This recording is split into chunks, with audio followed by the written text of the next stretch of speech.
So good afternoon to all of you. I welcome you, and I hope your people are doing fine. So friends, today we have started the topic of time of supply in the last class. As you know, we have started the topic of time of supply in the last class, and today I am supposed to finish this concept of time of supply. What was the importance of time of supply, my dear lovely friends? One thing is the crime, other is the date of crime. So first of all, the judge determines whether the crime has been committed. Then he sees on what date the crime is committed. If the crime is not committed, we don't find that date. Similarly, we determine whether GST is applicable on the transaction. And when is GST applicable? The 5 doors needs to be opened. 5 doors needs to be opened. Good or services, it should be. Taxable good, taxable services, taxable person, taxable territory, taxable supply. GST becomes applicable on a transaction. Then we need to know on which date, it is the date of GST becomes applicable. Date of GST becomes applicable. This is also known as date of taxable event. This is the taxable event. This is the taxable event. GST is applicable or not. Taxable event. And this is the date of taxable event. This is very important. Because after this is determined, the situation goes on. I'll tell you a very good story. It is the time. It's very important. Friends, I tell you my love life now. I'll tell you my love story. So get ready. It's a very good masaledar story for you. So friends, my marriage is an arranged marriage. हमारे ऐसा नहीं कि love marriage करने के लिए हमें मना किया गया था या कोई पाबंदी थी. वो ऐसा कोई क्योंकि मैं बचपन से ही I was a very studious type of a student, so I never left right मैंने देखा नहीं. एनी हाउ, सो बट ये बड़ा क्लियर था मेरे माइंड में कि शादी उससे करूँगा जिससे अंदर से कुछ घंटी बजे. ये मेरा बड़ा क्लियर था. देखो मैं लाइफ में ना जितने भी काम किए हैं अभी तक वो सारे ऐसे ही किए हैं कि जब तक कुछ अंदर से आवाज़ नहीं आएगी मैं काम नहीं करता. मैं ज़बरदस्ती चाहे पैसे के लिए हो, ज़बरदस्ती शान के लिए कोई काम नहीं करता. जब तक मेरा मन गवाही नहीं देता मैं उस काम को नहीं उठाता. तो मैंने ये कह दिया था अपने पेरेंट्स को कि भाई चलो आप दिखा रहे हो तो कोई नहीं, आप दिखाइएगा, लेकिन जब तक मेरा मन नहीं कहेगा, अंदर से कोई घंटी बजती होगी कुछ ना कुछ, जब तक आवाज़ नहीं आएगी तो वो नहीं, मैं हाँ करने वाला. तो हमारे ना बनियों में ब्रोकर के थ्रू बड़े काम होते हैं. मैरिज मेकर जिसको कह लीजिएगा, या मैरिज ब्रोकर, मैरिज एजेंट कह लीजिएगा. तो वो जन्म पत्री भेज देते हैं, वो भी जन्म पत्री भेजते हैं. वो ब्रोकर मैच वैच करके बता देता है कि भाई ये इसे गुण वुण मिल रहे हैं, नहीं मिल रहे हैं. वो सारी बातें ये क्या कहते हैं, मैच मेकर कर देते हैं. ये सारी बातें मैच मेकर कर देते हैं. अच्छा चलो, तो क्या होता है, इसको भी बंद करते हैं, आप मुझे ही देखो. तो क्या होता है, एक सेकेंड दोस्तों. तो फर्स्ट मीटिंग हमारी फिक्स हुई थी. फर्स्ट मीटिंग दिल्ली की है, वो भी मेरी वाइफ.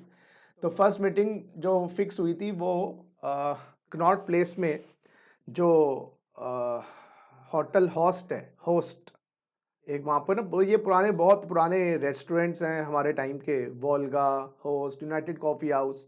अगर आप कभी गए हो वहाँ पर इनर सर्कल में, कोई इनर सर्कल के अंदर, तो बहुत सारे ऐसे हैं जी. कोई गया हुआ है वहाँ पर? हाँ जी, किसने कभी होस्ट वोल्गा गए हुए हैं आप लोग? नहीं. तो वहां पर फिक्स हुई थी. सुन रहे हैं मेरी बात या नहीं? आवाज भी नहीं आ रही. पहले ये बताइए, आवाज पहुंच रही है क्या? यस सर, आ रही है. चलो ठीक है, मजा भी आ रहा होगा सुनने में, वो Yes, बात sir. अलग है. ठीक है. तो वो होस्ट वोल्गा होस्ट में हमारी मीटिंग फिक्स हुई, और हम भी अपने पेरेंट्स के साथ, ब्रदर के साथ, यंगर ब्रदर है मेरा और उनके भी यंगर ब्रदर है मेरी वाइफ के, तो वो भी पहुंची वहाँ पर. उस टाइम पे वो ब्लू कलर की साड़ी पहन के आई हुई थी. तो ब्लू कलर की साड़ी पहनी, फर्स्ट फ्लोर पे फिक्स अप हुआ. तो बड़ी एक्साइटमेंट सी होती है, क्या कैसी होंगी कैसी नहीं होंगी. तो उस वक्त गया, मिला, देखा, तो मुझे कुछ नहीं हुआ. मैंने उसको फर्स्ट लुक में देखा तो आई डिडंट फील एनीथिंग. मतलब मुझे ऐसा लग रहा था कि देख के ही तुझे देखा है तो जाना सनम, ऐसा कुछ गाने बजेंगे, कुछ ऊपर से शावर्स, फ्लावर्स, पेटल्स गिरेंगे, कुछ नहीं हुआ। तो कुछ नहीं, हमने फिर पेरेंट्स ने कहा बच्चों चलो एक बार चक्कर लगाओ नीचे। तो नीचे उतरे तो उनकी सैंडल टूट गई। ले बेटा, मैंने कहा ले स्यापा, क्या घूमूं क्या मैं, थोड़ा सा बातचीत करूं, सैंडल टूट गई, सैंडल ना ठीक हो उनके दे। तो फिर वो किसी तरह के स्ट्रैप से पहन रखे थे, पता नहीं क्या, ये लेडीज़ भी क्या क्या सैंडलें पहन के आती हैं यार। स्ट्रैप स्ट्रैप चिपका दिए उधर हुए, तो बोल रही अब तो चल नहीं पा रही मैं। मैंने क्या हो गया सत्यानाश, ये तो बोला नहीं मुंह पे। बोलते फिर हम वापस ऊपर चले गए। तो फिर खाना वाना खाया। तो बस फिर बताते हैं जी, बताते हैं, चलो जी मिलते हैं जी, मिलते हैं, ऐसा होता है। तो घर में आए तो पेरेंट्स ने बोला कैसा लगी आपको। मैंने कहा कैसी लगी, कुछ हुआ ही नहीं। कि क्या होगा, सब बाद में होता है, शादी के जो भी होना होता है, अभी क्या करना है तुझे। मैंने कहा करने की बात नहीं कर रहा हूँ मैं, कुछ फील तो आना चाहिए ना, देख के कुछ कुछ लव तो होना चाहिए, कुछ कुछ तो सितार बजे, कुछ हो। क्या ऐसा कुछ नहीं होता। हमारी भी शादी ऐसी हुई थी, बाद में सितार वितार ढोलक सब बज ली। तो मैंने कहा नहीं मैं नहीं, एक बार मीटिंग और करवाओ। क्या पागल हो गया है क्या, बनियों में ऐसे 4 4 बार 5 बार मीटिंग नहीं होती है। कोई लव मैरिज नहीं कर रहा, तो लव मैरिज कर, तो लव मैरिज ही कर ले, कोई ढूंढ ला अपने लिए, बात ही खत्म हो गई। ऐसे छिछोरी बातें, एक बार और मिलना है। मैंने कहा नहीं जी, एक बार और मिलना है, उनको करवाना, शादी करवा लेने, तो बैठी रहेगी लड़की उनकी, भाई मैं क्या करूं, मुझे नहीं करनी, ज़बरदस्ती है। देखो जी चलाएंगे तो अपनी। तो बोलते चलो। मैंने कहा इस बार ऐसा करना, आप लोग नहीं जाओगे। क्या तू अकेले मिलेगा, तेरे राधे की आए। मैंने कहा राधे कुछ नहीं है, भाई को ले जाऊंगा, छोटे वाले को, वो भी अपने भाई को ले आएगी। तो फिर दोबारा हमारी मीटिंग फिक्स हुई, शायद संडे को फिक्स हुई है, शायद थर्सडे या वेडनेसडे का टाइम था जो पहली मीटिंग थी। क्या सीपी मिलते हैं, और सीपी में भैया को, वो अपने भाई को ले आएगी, मैं अपने भाई को लूँगा, हम सीसीडी में जाके बैठे। सीसीडी फर्स्ट फ्लोर पे है, इनर सर्कल में, अगर आप गए हो तो सीसीडी में गए। तो भाई अब वो ब्लू कलर का सूट पहना है उस दिन, तो नहीं ब्लू कलर से क्या प्यार है समझ नहीं आता। और ऐसा तड़क छड़क के मेकअप करके आई। मैंने कहा भाई ये तो ऐसा लग रही है कि ये तो अभी कथक स्टार्ट कर देंगी। कुछ नहीं हुआ देख के। मैंने कहा ये कर क्या रहा है, ये हो क्या रहा है मेरे साथ। तो मैंने कहा चलो, दोनों भाइयों को अपने ऊपर बैठा दिया। मैंने कहा तुम दोनों भाई ऊपर बैठो, हम तो एक चक्कर लगा के आए। साला चक्कर लगाए के 2 मिनट नहीं हुआ, अब क्या चुल है, मेरी आज सालसा की क्लास है। मैंने कहा साला पहली चक्कर 2 मिनट कोई बात करता है, पहले तेरी सैंडल टूट गई, ये बोला नहीं बेटा, पहले ऐसे ऐसे नहीं बोल सकते ना किसी को एकदम अनजान को। और दूसरे केस में सालसा पालसा की क्लास है, मतलब क्या बात करे आदमी यार। फिर हम गए, भैया वो दोनों भाइयों को नीचे उतारा, नीचे आ जाओ भाई, सारा एंटी क्लाइमेक्स हो गया। तो घर गए। तो पेरेंट्स ने कहा क्या हुआ, फाइनल कर दें। मैं कहा कुछ नहीं हुआ। क्या क्या क्या बेवकूफ़, क्या होगा, अब कुछ नहीं हुआ का मतलब क्या होता है। मैंने कहा नहीं, एक मीटिंग और करवाओ। क्या देख देख, हम इज्जत वाले लोग हैं, हम बार बार लड़की वाले को ये नहीं बोल सकते अपनी लड़की को एक बार और घुमाओ, पर फील होता है जैसे आप, अब आपकी लड़की हो, बार बार लड़की बार बार एक बार और मिलाओ। किस लिए भाई, लड़के में कुछ मुझे लग रहा है दाल में काला, ये कुछ भागना चाहता है लड़की को लेकर, क्या क्या रहा है। मैंने कहा इस बार ऐसा करते हैं, अकेले मिलेंगे। इस बार अकेले मिलेंगे, इस बार भैया को भी लेके जाना, ना मैं अपने छोटे भाई को लेके जाऊंगा ना, वही तो खुल के बात नहीं हो पाती। तो बोला अकेले कैसे मिल लेगा। फिर वो उस टाइम पे HSBC बैंक में काम कर रही थी, आउटर सर्कल में, सीए कह रहा हूँ मैं, कनॉट प्लेस में आउटर सर्कल में HSBC बैंक है, आउटर सर्कल में। तो फिर मैंने बात बात करी, मैंने कहा यस ऐसे मिलते हैं, तो पेरेंट्स ने डिस्कस किया होगा। तो फिर वो लंच टाइम पे डिस्कस करी हमने बात की लंच पे मिलेंगे। तो उनका शायद 2 से 2.5 लंच था या 1.5 से 2 लंच था, जो भी था। तो लंच टाइम पे मैंने गाड़ी नीचे पार्क कर दी, और मैंने फ़ोन मारा, मैंने कहा या आई हैव कम। सो वो फिर बताया I am just coming 10 minutes. तो मैंने कहा ठीक है, 10 मिनट में आती हैं तो बहुत बढ़िया बात है। तो क्या हुआ, मैं ऐसे बैठा हुआ था, रेयर व्यू मिरर होता है ना गाड़ी का, जो बीच में रेयर व्यू मिरर होता है, उसमें से मैंने देखा, मतलब एक बहुत ही हॉट और बहुत ही ब्यूटीफुल गर्ल आ रही है। तो इतने में मैं रियलाइज करता, तो उसने नॉक किया मेरे उस पे गाड़ी पे। तो बोलते हाय, दिस डिम्पल। तो मैंने कहा क्या, कम इन। तो क्या हो गया, पहचाना नहीं। एंड उस टाइम पे वो she was wearing office dress ना, फॉर्मल्स, नो मेकअप नथिंग, ना झटाका नथिंग, क्योंकि वो एंड फॉर्मल, वो ट्राउजर एंड शर्ट। मेरी दिल की घंटी ना, मतलब सच में कह रहा हूँ, धक धक धक धक धक धक। वो टाइम था, मैंने डिसाइड कर लिया भाई, दिस इज इट, शादी करनी है तो इसी से करनी है, इसके अलावा तो कवारा मर जाऊंगा, शादी किससे और नहीं करनी। तो फिर वो टाइम, उस टाइम के बाद यस सारी लाइफ बदली। तो ये टाइम बहुत इंपॉर्टेंट है पता लगाने का, क्योंकि अगर ये टाइम नहीं आता उसके आगे गाड़ी नहीं बढ़ती आगे। तो इसी तरीके से टाइम ऑफ सप्लाई मेरी लाइफ का वो था जब वो आई, नॉक किया और मेरे साथ बैठी। तो मैं तो आपको भी यही बोलूँगा दोस्तों कि आप लोगों को भी टाइम निकालना चाहिए।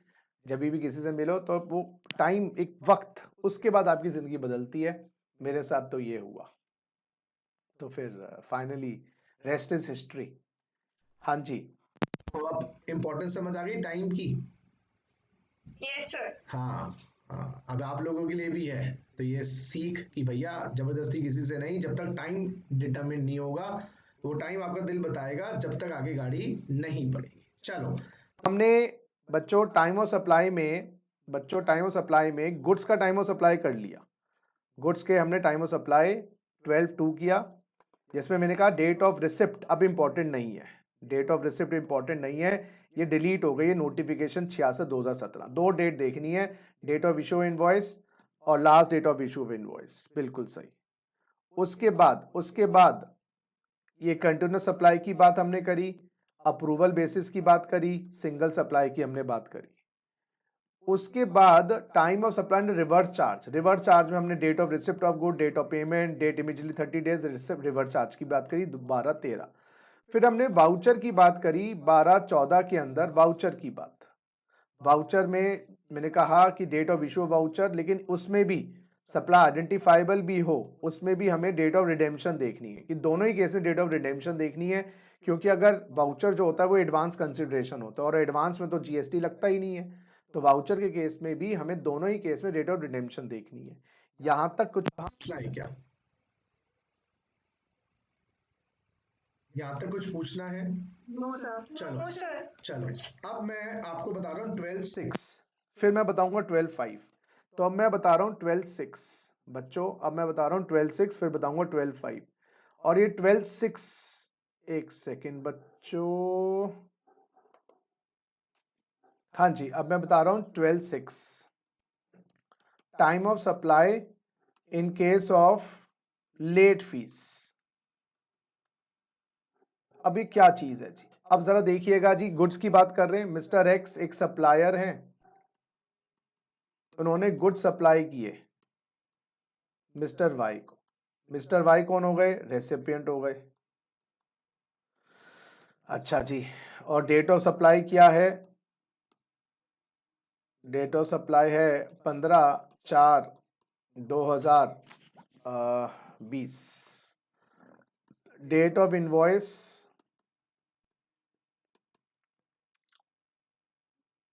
10/4/2020। Due date of payment, due date of payment है 30/4/2020। If not paid up to due date, penalty ₹1000। और अमाउंट ऑफ सप्लाई है 1,00,000। 1,00,000 की सप्लाई करिए, पेनल्टी है। अच्छा, पेमेंट ऑन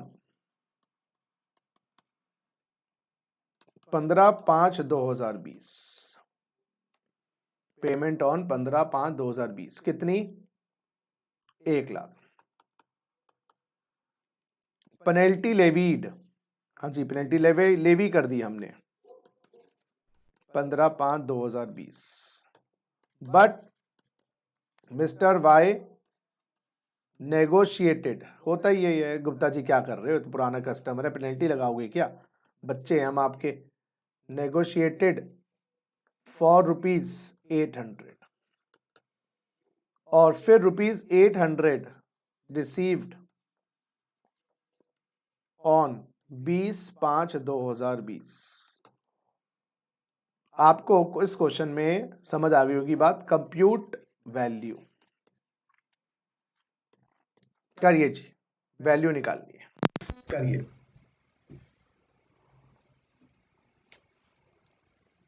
वैल्यू निकालनी है जी। करिए जी, अपनी अकल लगाइए, कंप्यूट वैल्यू।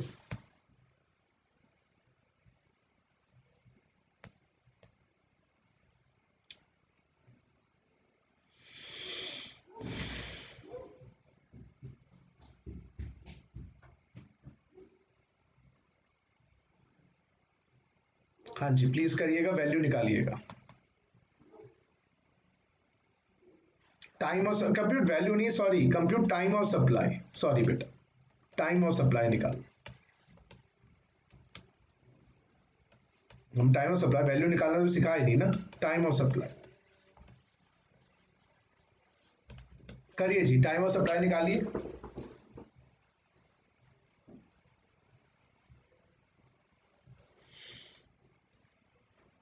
करो जी, टाइम ऑफ सप्लाई निकालो।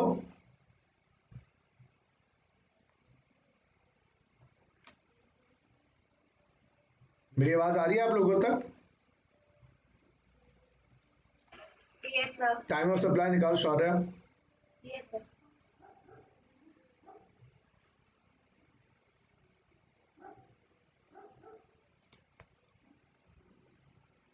Sir, 10/4/2020. बिल्कुल सही। देखो जी, टाइम ऑफ सप्लाई है जो आपकी सप्लाई 1 लाख रुपए की हुई है, जो सप्लाई 1 लाख रुपए की हुई है, उसकी टाइम ऑफ सप्लाई है 10/4/20। डेट ऑफ इशू इनवॉइस और date of removal of the goods और डेट ऑफ डिलीवरी, वो सप्लाई ले लेते हैं डेट, ऑब्वियसली सप्लाई मान लेते हैं वो डेट। तो 15/4 और 10/4 विच एवर इज अर्लियर, 10/4। अच्छा, अब मुद्दा ये है, जो ये लेट पेमेंट है ना बाबा, लेट पेमेंट जो 1000 रुपए लगाए लेकिन उसने 800 दिए, ये सप्लाई भी मानी जाती है। एक सप्लाई ऑफ 800 रुपए जो अमाउंट रिसीव्ड है लेट पेमेंट का, इसको भी पार्ट ऑफ वैल्यू मानते हैं। इसका भी जीएसटी लगेगा इसके ऊपर भी। हाँ, लेट पेमेंट चार्जेस पर भी जीएसटी है। यस, हाँ, लेट पेमेंट अगर मिलती नहीं बात ही खत्म। तो लेकिन इसका जीएसटी का, जैसे इसका तो 10/4 है, इस 1 लाख का जीएसटी कब जमा कराओगे? 20/5 तक। लेकिन इस 800 रुपए का जीएसटी, क्योंकि जो अमाउंट रिसीव हुआ है लेट पेमेंट, अमाउंट जो रिसीव, इसका जीएसटी का जो टाइम ऑफ सप्लाई है वो है date of receipt of late payment. Yes, date of receipt of late payment. Yes my dear friends, तो लेट पेमेंट की डेट ऑफ रिसिप्ट क्या है बेटा? 20/5/2020। देखो, अगर इसको ड्यू पे लगा दोगे जीएसटी इसका, तो आपको नुकसान ये होगा, क्लाइंट ना भी दे आपको जीएसटी जमा करवाना पड़ेगा, क्योंकि जीएसटी की लायबिलिटी नॉर्मल सप्लाई के लिए ड्यू बेसिस पर है, जब आपने इनवॉइस इशू कर दिया। यहां पर अब आपको डबल मार पड़ेगी, एक तो लेट कर गया, ऊपर से 1000 रुपए की पेनल्टी पे आपने जीएसटी लगा के बिल भेज दिया।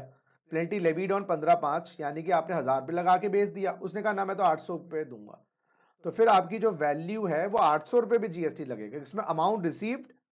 अच्छा, नॉर्मल जीएसटी में अमाउंट बिल्ड और इनवॉइस की डेट देखते हैं मोटा मोटा, यहां देखते हैं अमाउंट रिसीव्ड और डेट ऑफ रिसिप्ट। तो यही सेक्शन जो है ना बेटा 12(6), ये time of supply late fees का है। तो लेट फीस का टाइम ऑफ सप्लाई जब प्राप्ति बेसिस पे, ये रिसिप्ट बेसिस पे है, अगर लेट फीस नहीं मिली उसका जीएसटी देने की जरूरत नहीं है। तो लेट फीस नहीं मिली तो इसका जीएसटी देने की आवश्यकता नहीं है। तो यस, अगर लेट फीस नहीं मिली इसका जीएसटी देने की आवश्यकता नहीं है। और ये जीएसटी किस पे लगेगा? अमाउंट रिसीव पर। नॉर्मल जीएसटी किस पे लगता है? बिल्ड अमाउंट पे, जो आपका सप्लाई की कंसिडरेशन है। यहां पर ये नहीं बताना था, ये तो आपका उसलिए 12(2) में लगेगा, ये तो 12(2) में जाएगा, ये सेक्शन लगेगा, ये लगेगा 12(6) में। फर्क ये, तो ये टाइम ऑफ सप्लाई 12(2) में निकाला, ये 12(6) में। आइए जरा 12(6) पढ़ लें क्या कहता है। Time of supply to the extent it relates to addition in the value of supply, कुछ एडिशनल अमाउंट मिलेगा, इंटरेस्ट है, लेट फीस है, पेनल्टी है, डिलेड पेमेंट है किसी कंसिडरेशन का, shall be the date on which supplier receive such addition in value. तो जब आपको डेट मिलेगा वो डेट है डेट ऑफ रिसिप्ट। तो अगर ये अमाउंट नहीं मिला तो 800 पे जीएसटी देने की आवश्यकता नहीं है। लेकिन गुड्स में ऐसा नहीं है, क्या बोलते पैसा नहीं मिलना, हम तो जीएसटी नहीं देंगे, वहां तो आपने बिल इशू कर दिया, लास्ट डेट आ गया, जीएसटी की लायबिलिटी आ गई। तो रेट फीस में प्राप्ति बेसिस पे जीएसटी। बोलो, बात समझ आई? हाँ या ना बोलो। Yes, sir. अच्छा, ये कौन बोली? Sir, Deepika. दीपिका। ये दीपिका, आप तो शायद मैंने पहली बार सुना है आपका नाम आज। नहीं सर, मैं डायरेक्ट टेक्स्ट में सुन रही हूँ मैम। डायरेक्ट टेक्स्ट में भी नए बैच में आए हो? हाँ जी सर। अच्छा, नहीं, आप बड़े शांत स्वभाव की बच्चे लग रहे हैं मुझे। नहीं सर, मैं तो कुछ नहीं है। ऐसा कुछ नहीं, अभी क्लास में ये तो शांति है, साइलेंस बिफोर द स्टॉर्म। चलो ग्रेट। सौम्या नहीं आई आज क्लास में? No sir. क्यों नहीं आई? क्या पता नहीं सामने नहीं है। चलो कोई नहीं, चलिए। So where it is not possible. अच्छा ये 112.5 रह गया जी, time of supply in other case. अब ये क्या चीज है जी? ये 12.6 का समझ आ गया case. Where it is not possible to determine time of supply under 2, 3 और 4। कभी कभार टाइम ऑफ सप्लाई 12, 13, 14 में पॉसिबल नहीं है। 2 में पॉसिबल नहीं है, यानी कि कुछ आपका पंगा पड़ रहा, डेट ऑफ इशू नहीं समझ आ रहा। 12.3 लागू नहीं हो रहा, रिवर्स चार्ज वाला केस में कुछ डिटेल्स कमी है किसी कारणवश। 12.4, तो अगर टाइम ऑफ सप्लाई किसी कारणवश 12.2, 3, 4 में नहीं है तो time of supply shall be. अगर रिटर्न फाइल होनी है, पीरियोडिकल रिटर्न, तो date on which such return is to be filed. सुनो मेरी बात। और एनी अदर केस का मतलब no return is to be filed, date on which tax is paid.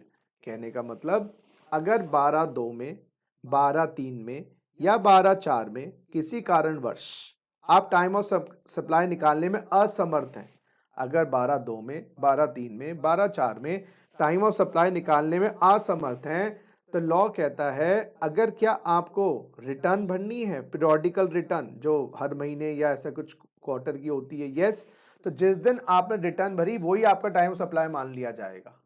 तो फिर क्या करें भैया, क्या करें? अगर कोई टाइम ऑफ सप्लाई 2, 3, 4 में नहीं निकल पा रहा, तो कोई ना कोई डेट एज्यूम्ड बेसिस पर निकालेंगे।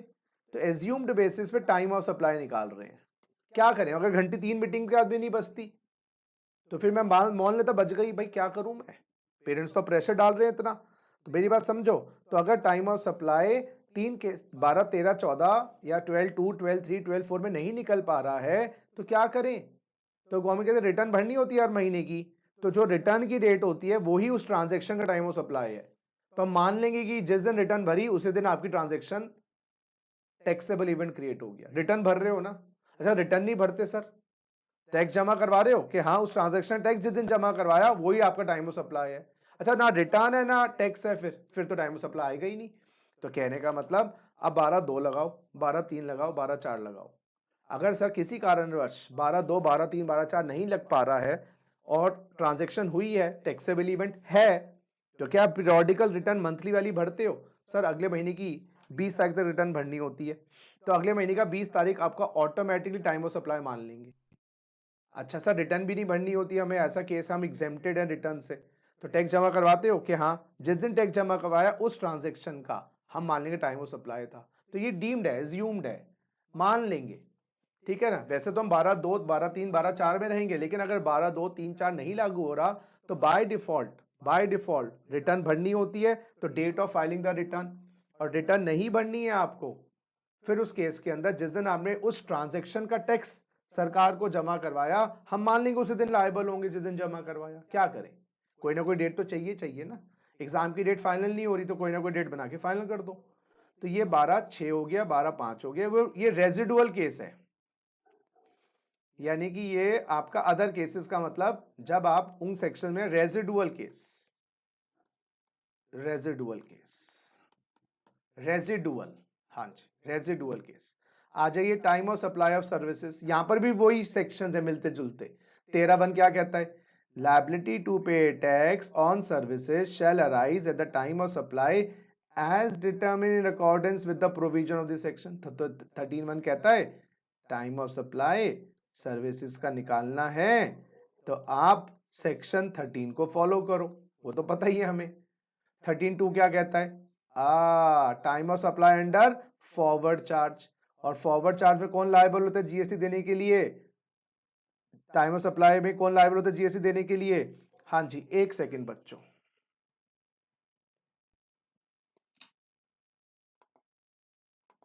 हाँ जी बच्चों, एक बार आ जाओ।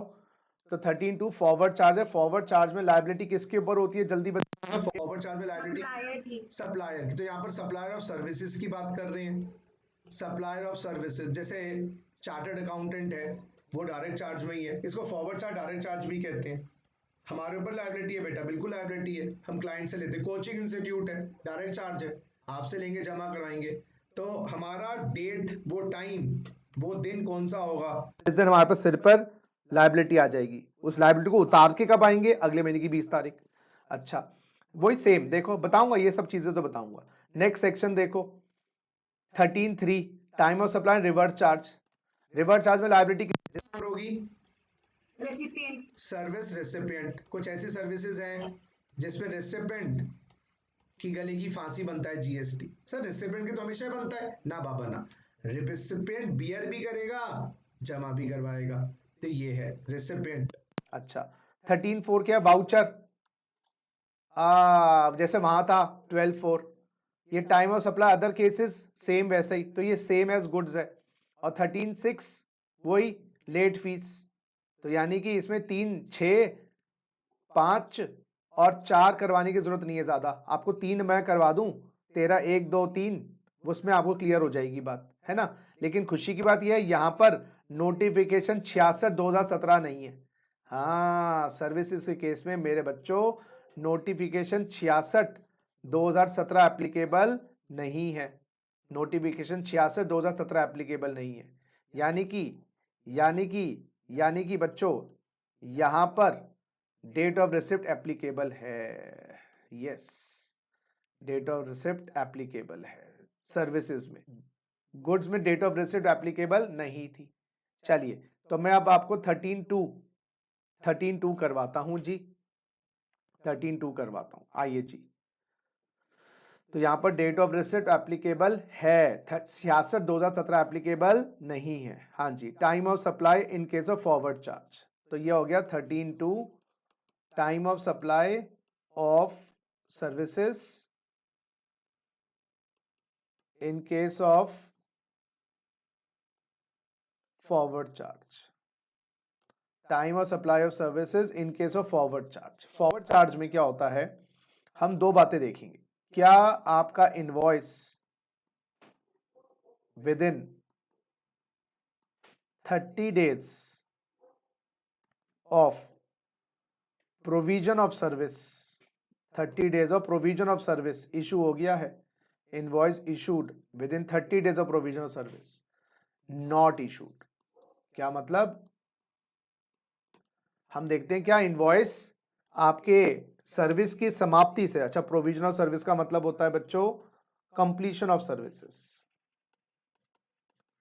Completion of services, services complete होने के क्या 30 दिन के अंदर अंदर आपने इनवॉइस इशू कर दिया है या इनवॉइस इशू नहीं किया है। अगर 30 दिन में अगर आपने इनवॉइस इशू कर दिया है तो सरकार कहती है इनवॉइस की डेट ले लेंगे, क्योंकि आप अच्छे आदमी हो, डेट ऑफ इशू इनवॉइस, जैसे वहां पर भी थी, वहां तो डेट ऑफ इशू इनवॉइस था, 30 दिन का कॉन्सेप्ट नहीं था, तो date of issue of invoice, तो हम date of issue of invoice ले लेंगे। अच्छा, अगर आपने इनवॉइस 30 दिन में इशू नहीं किया, not issued within 30 days of provision of service,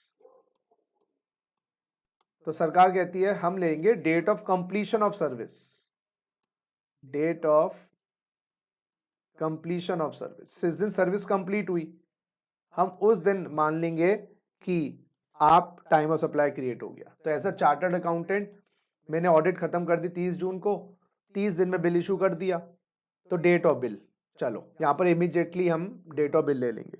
लेकिन अगर 30 जुलाई तक, 30 जून को खत्म हुई थी, 30 जुलाई तक बिल इशू नहीं किया, तो 30 जून ऑटोमेटिकली मेरे सिर पर जीएसटी का भार आ जाएगा। भार उतार के कब आऊंगा, जीएसटी का भूत है ना, विक्रम बेताल, भूत चिपक तो गया पीछे, उतार के कब आऊंगा, अगले महीने की 20 तारीख तक।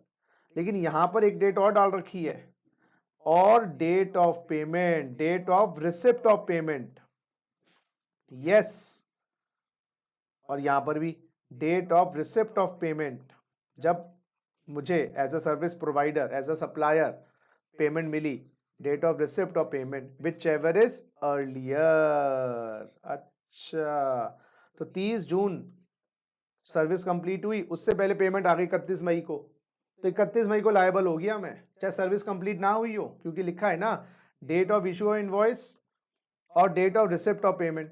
तो एडवांस पेमेंट भी अगर मिल जाए, मान ली 1 जून को मिल गया पेमेंट, या 1 अप्रैल को मिल गई पेमेंट, सर्विस अभी 30 जून को खत्म होगी, बिल इशू करूंगा जुलाई में, लेकिन 1 अप्रैल को पेमेंट आ गई, लायबल हूँ जीएसटी के लिए, उसका मुझे जीएसटी लेके जमा करवाना पड़ेगा, चाहे बाद में कैंसिल हो जाए कोई फर्क नहीं पड़ता। तो यहाँ पर रिसिप्ट बेसिस पर भी है, तो यहाँ पर ड्यू और रिसिप्ट दोनों तरीके से है। तो जिस दिन आपने इशू किया इनवॉइस या पेमेंट आपको मिली, विच एवर इज अर्लियर, और इशू अगर 30 दिन में नहीं किया तो कंप्लीशन और payment whichever is earlier. अच्छा, ये date of receipt of payment क्या है? लॉ में लिखा है date of receipt of payment is earlier. हाँ जी, ये भी earlier, date of receipt of payment earlier, date of credit in books of accounts of service supplier और date of credit in bank account of service supplier. यानी कि date of receipt का मतलब जब आपको, यस माय डियर फ्रेंड, जब आपको books में, यस बुक्स में पेमेंट आ गई आपकी या आपके बैंक में आ गई। कभी कभी क्या होता है, क्लाइंट पहले पेमेंट आपके अकाउंट में डलवा देता है, तो जब पेमेंट अकाउंट में डलवा देता है तो हमें बुक्स ऑफ अकाउंट्स नहीं देखनी, बैंक में डायरेक्टली आ गई। अच्छा, बैंक में आई पहले, अच्छा बुक्स ऑफ अकाउंट में पहले आई, चेक दे गया तो आपने एंट्री तो कर ली उसी दिन, चेक अभी 4-5 दिन के बाद डालेंगे तो वो देख लेंगे। तो डेट ऑफ पेमेंट जब आपको मिली, किताबों में दिखाई या बैंक में दिखाई, विच एवर इज अर्लियर। आइए जरा, आइए क्वेश्चन करते हैं। Date of contract for service, date of contract for service 15/4/2020, ठीक है। Date of start of service 1/5/2020, date of completion of service 30 June 2020, ठीक है। अच्छा, date of issue of invoice 20/7/2020, date of payment, अब मैं मान लेता हूं बैंक में या किताबों में अर्लियर है, ये डेट है 15/7/2020। बताओ जी किस दिन ये सर्विस प्रोवाइडर अंकल जीएसटी के दायरे में आ गए इस ट्रांजैक्शन पे। Time of supply under 13/2।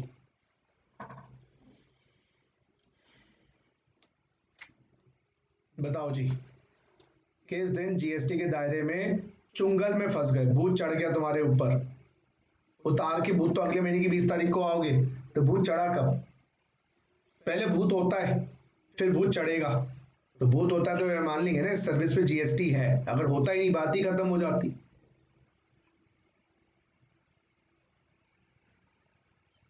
15/7। बहुत बढ़िया, क्या बात है देवेन।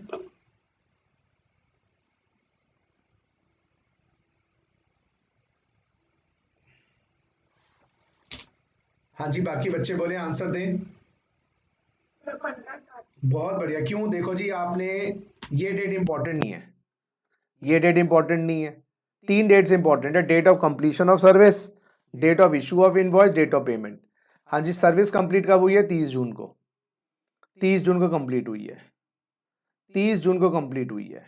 15 दिन में, 30 दिन में इनवॉइस इशू कर दिया तो डेट ऑफ इनवॉइस। लेकिन अगर इससे पहले पेमेंट आ गई तो पहले फंसा देंगे तुम्हें। तो टाइम ऑफ सप्लाई 15/7/2020। हाँ वो अलग बात है, इसका भी भूत 20 अगस्त तक उतरता, 20 जुलाई कहते हैं, इसका भी 20 अगस्त तक भूत उतरता, क्योंकि दोनों एक ही महीने में आ रहे हैं और जीएसटी पूरे महीने का इकट्ठा करके अगले महीने तक देते हैं। ये तो है नहीं कि एक एक चीज को लेके भागेंगे, लेकिन टेक्निकली 15/7। इसी क्वेश्चन में क्या बात है, एज्यूम करो payment, date of payment is equal to 25/7/2020। अब टाइम ऑफ सप्लाई क्या होगा? 20/7। 13/2 के अंतर्गत। बहुत बढ़िया, 20/7, क्योंकि इनवॉइस की डेट पहले आ गई, क्योंकि डेट ऑफ पेमेंट बाद में है तो इनवॉइस की डेट। अच्छा, अब एज्यूम करो invoice issued on 10 August 2020। Original question में एज्यूम करना है, एजम्पशन में एजम्पशन नहीं, ओरिजिनल क्वेश्चन में। इनवॉइस 10/8 को इशू किया है।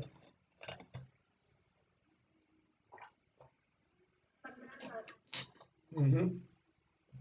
ना,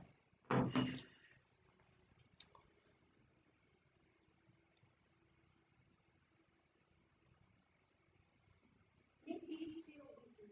हाँ, क्योंकि इनवॉइस आपने 15 दिन में 30 दिन में इशू नहीं किया। आपकी सर्विस कंप्लीट हुई थी ये वाली डेट 30 जून, यहां से 30 दिन में इनवॉइस इशू कर देना चाहिए था, नहीं किया तो 30 जून की डेट, और पेमेंट इससे पहले आई नहीं आई तो 30 जून। तो टाइम ऑफ सप्लाई 13/2 के अंदर कंप्लीशन की डेट ले लेंगे 13/2।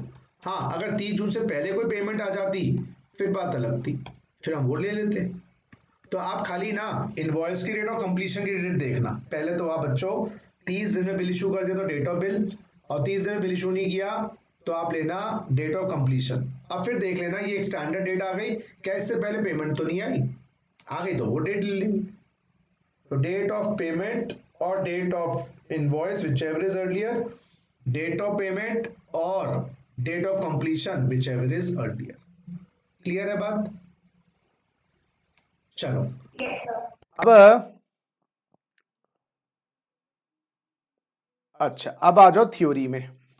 एक बार आओ जरा थ्योरी में। लॉ में क्या लिखा है? क्लॉज ए और बी एप्लीकेबल नहीं है, यानी कि अगर डेट ऑफ इनवॉइस नहीं निकाल पा रहे या date of provision of service नहीं निकाल पा रहे, कभी का तो कंप्यूटर क्रैश हो गया, अब कंप्लीशन कैसे पता लगाएं? समझो ना मेरी बात, कंप्यूटर क्रैश हो गया, लिखो क्वेश्चन में लिखे हैं assume computer crashed, computer crash, ये अकाउंटेंट भाग गया डिटेल्स लेके, कंप्यूटर क्रैश्ड, कंप्यूटर क्रैश्ड। अब क्या करें? फिर टाइम ऑफ सप्लाई कैसे निकालें? अब हमारे पास डिटेल्स तो है नहीं, डिटेल्स नहीं है हमारे पास कंप्लीशन की कब हुआ।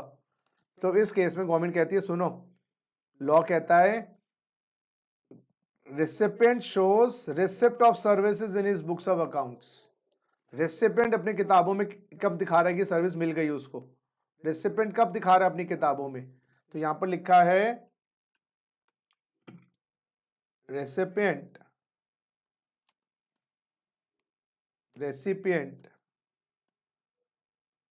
recipient shows services received on 5th July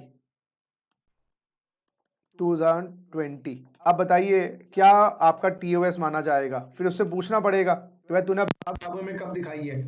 तुम्हारा क्रैश हुआ ना, उसका तो क्रैश नहीं हुआ, बताओ टाइम ऑफ सप्लाई क्या होगा 13/2 के हिसाब से? 5 से। बहुत भैया, 5/7/2020। तो computer crash of supplier, supplier का कंप्यूटर क्रैश होगा, डिटेल है नहीं उसके पास इनवॉइस की, तो क्या करे भाई? उससे पूछ ले फोन करके अपने क्लाइंट से, भाई तूने किताब में कब दिखाई है सर्विस? क्या जी 5 को दिखाई है मैंने, तो फिर 5 मान लेंगे अपनी डेट भैया, और क्या करें? भूत उस दिन चढ़ा भैया, हमें ये नहीं पता था चढ़ा कब है भूत, मान लेंगे उस दिन चढ़ गया भूत तुम्हारे ऊपर। चलो नेक्स्ट, ये अब ये प्रोवाइजो पढ़ना है। Provided where the supplier of taxable service receives an amount up to 1000 in excess of the amount indicated in the tax invoice, time of supply to the extent of such excess amount shall be at the option of the supplier, be the date of issue of invoice relating to such excess amount। ये point खाली relevant है services के लिए, goods के लिए relevant नहीं है, ये रेलेवेंट सर्विसेज के लिए, क्योंकि वहां पर पेट ऑफ पेमेंट तो देखते ही नहीं। तो अब ये क्या पॉइंट है, प्रोवाइजो क्या बता रहा है, ये सुनिए जरा, ये बात क्या बता रहा है?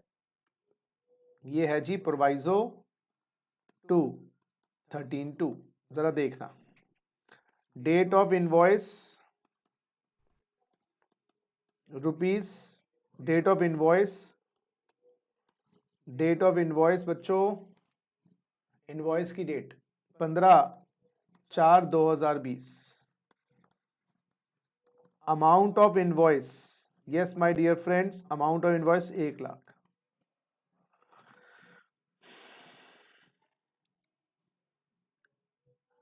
अमाउंट रिसीव्ड,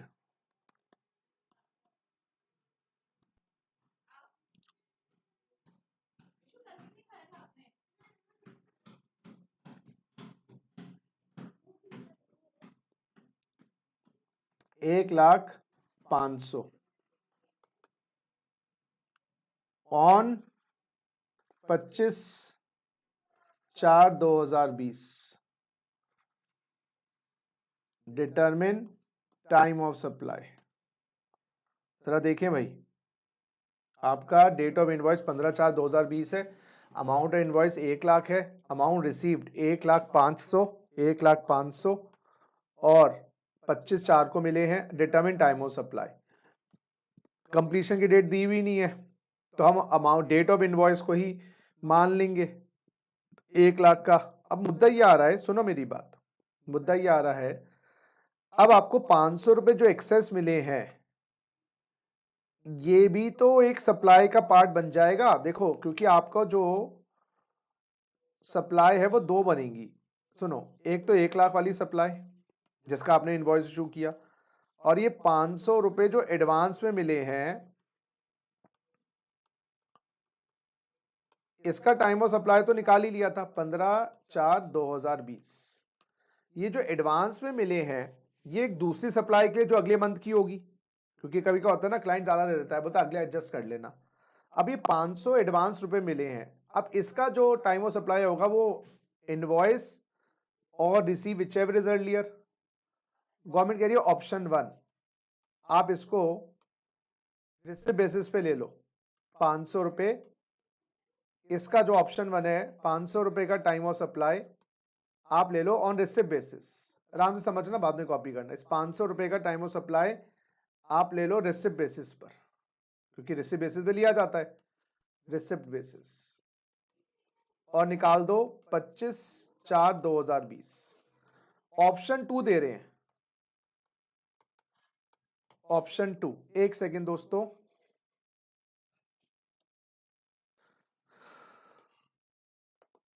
हाँ जी बच्चों। सो ऑप्शन 1 तो कि पैसा आ गया, जमा करवाओ जीएसटी, क्योंकि यहाँ पर तो रिसीव बेसिस पे लेना होता है। दूसरी ऑप्शन कह रहे हैं चलो यार इसको ऐसा करो, नेक्स्ट इनवॉइस जब उसका इशू करेंगे ना, नेक्स्ट इनवॉइस इशू करेंगे देन उसका टाइम ऑफ सप्लाई ले लेना। जब आप नेक्स्ट इनवॉइस इशू करोगे, जब आप नेक्स्ट इशू करोगे then time of supply, that then time of supply. एक सेकंड बेटा, बीच में फोन आ जाता है ना, कभी कभी इंपॉर्टेंट फोन होते हैं, अदरवाइज मैं उठाता तो नहीं हूं। Then take time of supply of next invoice. देखो मैं इसका तरीका बताता हूं क्या होता है, लॉजिक समझो। अभी हो मेरे साथ ना, लॉस तो नहीं हो गए बच्चों? अच्छा अब सुनो मेरी बात, खाली अगर 1,00,000 की बात आती, 1,00,000 दिए, 1,00,000 मिले, जमा करवा देते 25/15/4, कोई टेंशन नहीं है। देखो बेटा आराम से देखो, डेट में 15/4 ले लेते। अब दिक्कत क्या हुई है, 500 रुपए जो एडवांस में मिले हैं, दो ऑप्शन है, ऑप्शन 1 और ऑप्शन 2। ऑप्शन 1 कहता है भाई 500 रुपए की अलग, क्योंकि आगे का बिल का आएगा, ये पेमेंट अभी मिल गया, इसका इनवॉइस आएगा बाद में, पेमेंट पहले आ गई, जमा करवा दे 20 तारीख तक, 20 मई तक। लेकिन प्रॉब्लम क्या होता है, कभी कभार क्लाइंट ना एडवांस में दे देता है, बाद में बोलते हैं मेरे पैसे वापस करो, मुझे तुम्हारी सर्विस लेनी नहीं।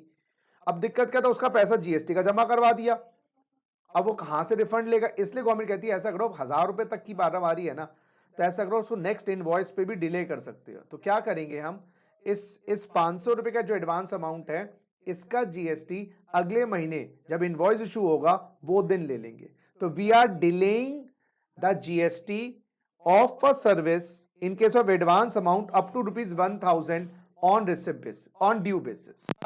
बात समझ आई?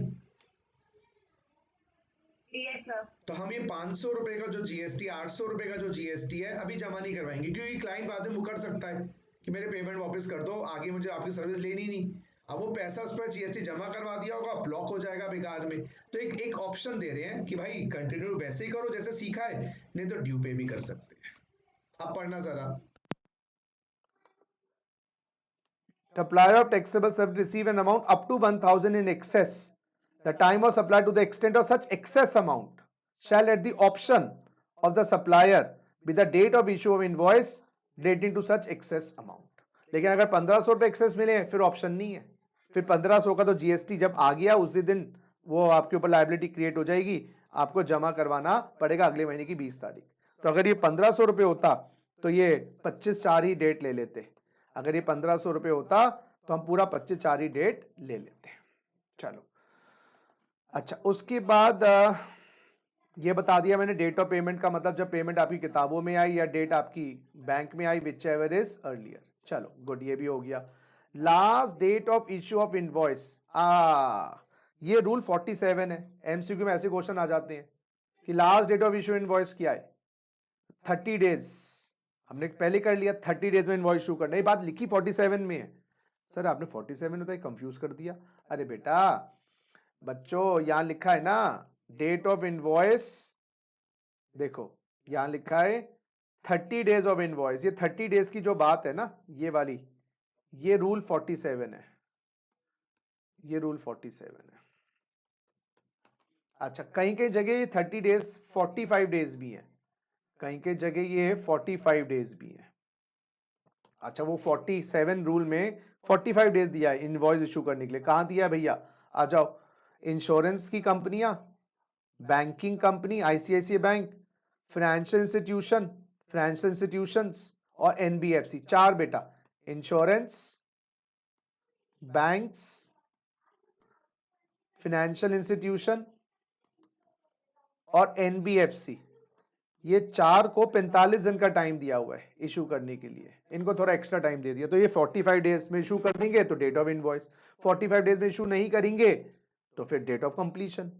तो 4 सर्विस के अलावा 30 दिन, 4 सर्विस के लिए 45 दिन। ठीक है चलो अब समझ आ रही है बात? हाँ ना करो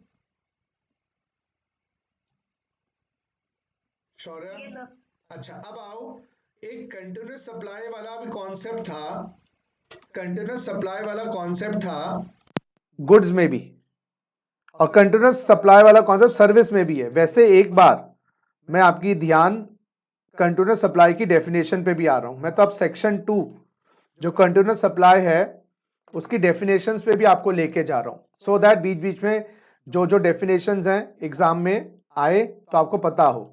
वैसे मैंने कंटिन्यूस सप्लाई ऑफ गुड्स की डेफिनेशन, बच्चों कंटिन्यूस सप्लाई ऑफ गुड्स की डेफिनेशन वो ये है,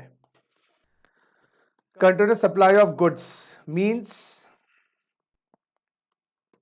गुड्स 232 और 233, ये याद करना है आपको। ठीक है पढ़ लेना, आपको जब बुक मिल जाए।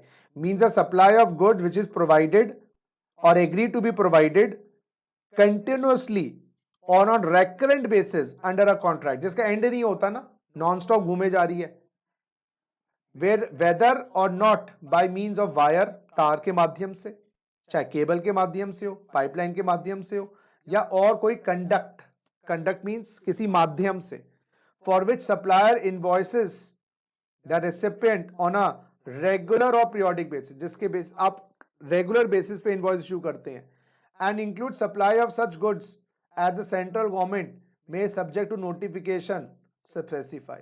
तो सेंट्रल गवर्नमेंट या तो नोटिफाई करके बता दी कि कंटिन्यूस सप्लाई होती है ये गुड्स, जैसे टेलीकॉम की गुड्स हैं, टेलीकॉम से पोस्टपेड कनेक्शन वो सर्विस में आ जाएगा ना, लेकिन है ना। तो सर्विस क्या है, means a service which is provided और agree to be provided continuously on recurrent basis under a contract for a period exceeding 3 months, which with periodic payment obligation and include supply of goods or services as the government may subject to certain condition notify। मोटा मोटा मतलब समझ लो, देखो ये तो definitions हैं legally बताएंगी। मोटा मोटा जब आप नॉन स्टॉप काम कर रहे हो तो वहां पर एंड नहीं पता चलता, और जब एंड नहीं पता चलता तो इनवॉइस कब इशू करें, तो वहां पर कोई ना कोई पीरियोडिक बेसिस पे बिलिंग होती है, जैसे पोस्टपेड कनेक्शन।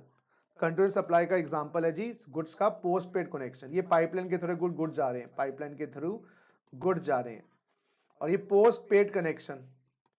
तो पोस्टपेड कनेक्शन में मेरे बच्चों काम खत्म ही नहीं होता, लेकिन एक बिलिंग पीरियड तो बना देते हैं ना, 30 डेज का, 40 डेज का, वो होता है। तो अब जब कंटिन्यूस सप्लाई ऑफ सर्विसेज है तो उसके अंदर आप जीएसटी उस सप्लाई का कैसे जमा करवाओगे? वही बात, हाँ वही बात यहां लिखी हुई है। ये 3 केसेस हैं जी कंटिन्यूस सप्लाई के। केस 1 प्रैक्टिकली करवाऊंगा, थियोरेटिकली नहीं अभी। केस 2 और केस 3। अच्छा, कंटिन्यूस सप्लाई ऑफ गुड्स में बड़ी प्रॉब्लम नहीं थी, स्टेटमेंट इशू करनी है, date of issue of statement और date of invoice whichever is earlier, वहां बड़ा सिंपल था। कंटिन्यूस सप्लाई ऑफ गुड्स में date of issue of statement question भी करवाया था, और date of issue of invoice whichever is earlier.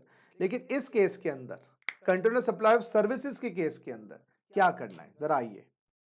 ये आपका सेक्शन बनेगा तो ये वो 13(2) ही, उसमें कंटिन्यूस सप्लाई है, तो हेडिंग डालिएगा 13(2). ये सिंगल सप्लाई था बेटा, ये था फॉरवर्ड चार्ज सिंगल सप्लाई। जो नॉन कंटिन्यूस सप्लाई कह लो, नॉन कंटिन्यूस सप्लाई के लिए ये फॉर्मूला है, उसमें आपको प्रोविजन ऑफ सर्विस पता लग जाता है। यहां तो खत्म ही नहीं होना भाई। तो 13(2) का केस करवा रहा हूं बच्चा party. 13(2) continuous supply. I hope समझ आ रही हूं बातें, भगवान बचाए। 13(2) कंटिन्यूस सप्लाई।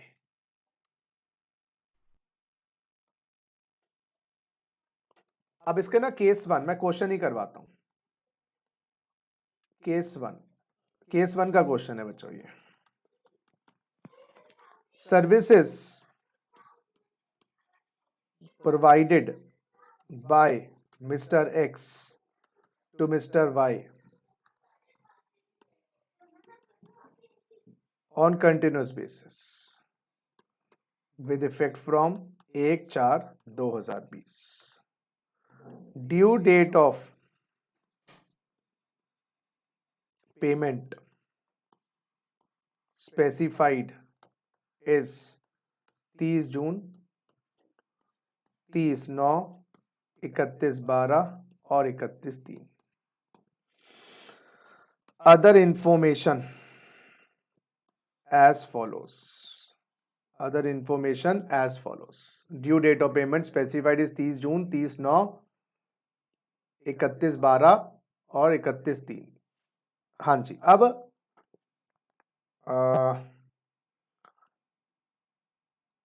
ड्यू डेट पहली आई 30 जून, इसका इनवॉइस कब इशू किया?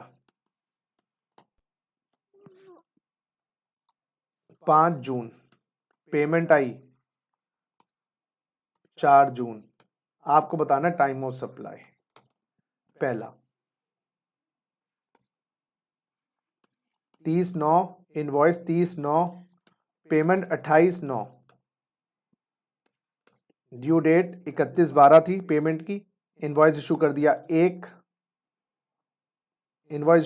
30/12, पेमेंट आ गई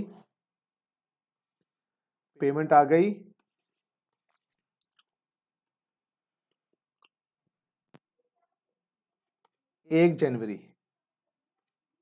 पेमेंट आ गई 1 जनवरी 2000, जो भी 2000 क्या करना, वो 1 जनवरी लिख ही लो। 30/12 और लास्ट ड्यू डेट है 31 March. Invoice not issued, payment not received.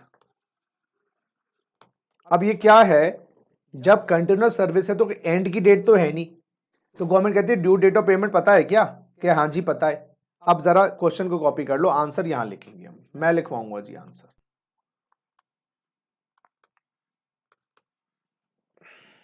तो कुछ ना कुछ आधार पे हमें जीएसटी तो लेना पड़ेगा, उसके लिए हमें टाइम निकालना पड़ेगा। आइए जरा, क्वेश्चन कॉपी हो गया तो करिए। Yes sir. बाकी बच्चे भी कॉपी करें।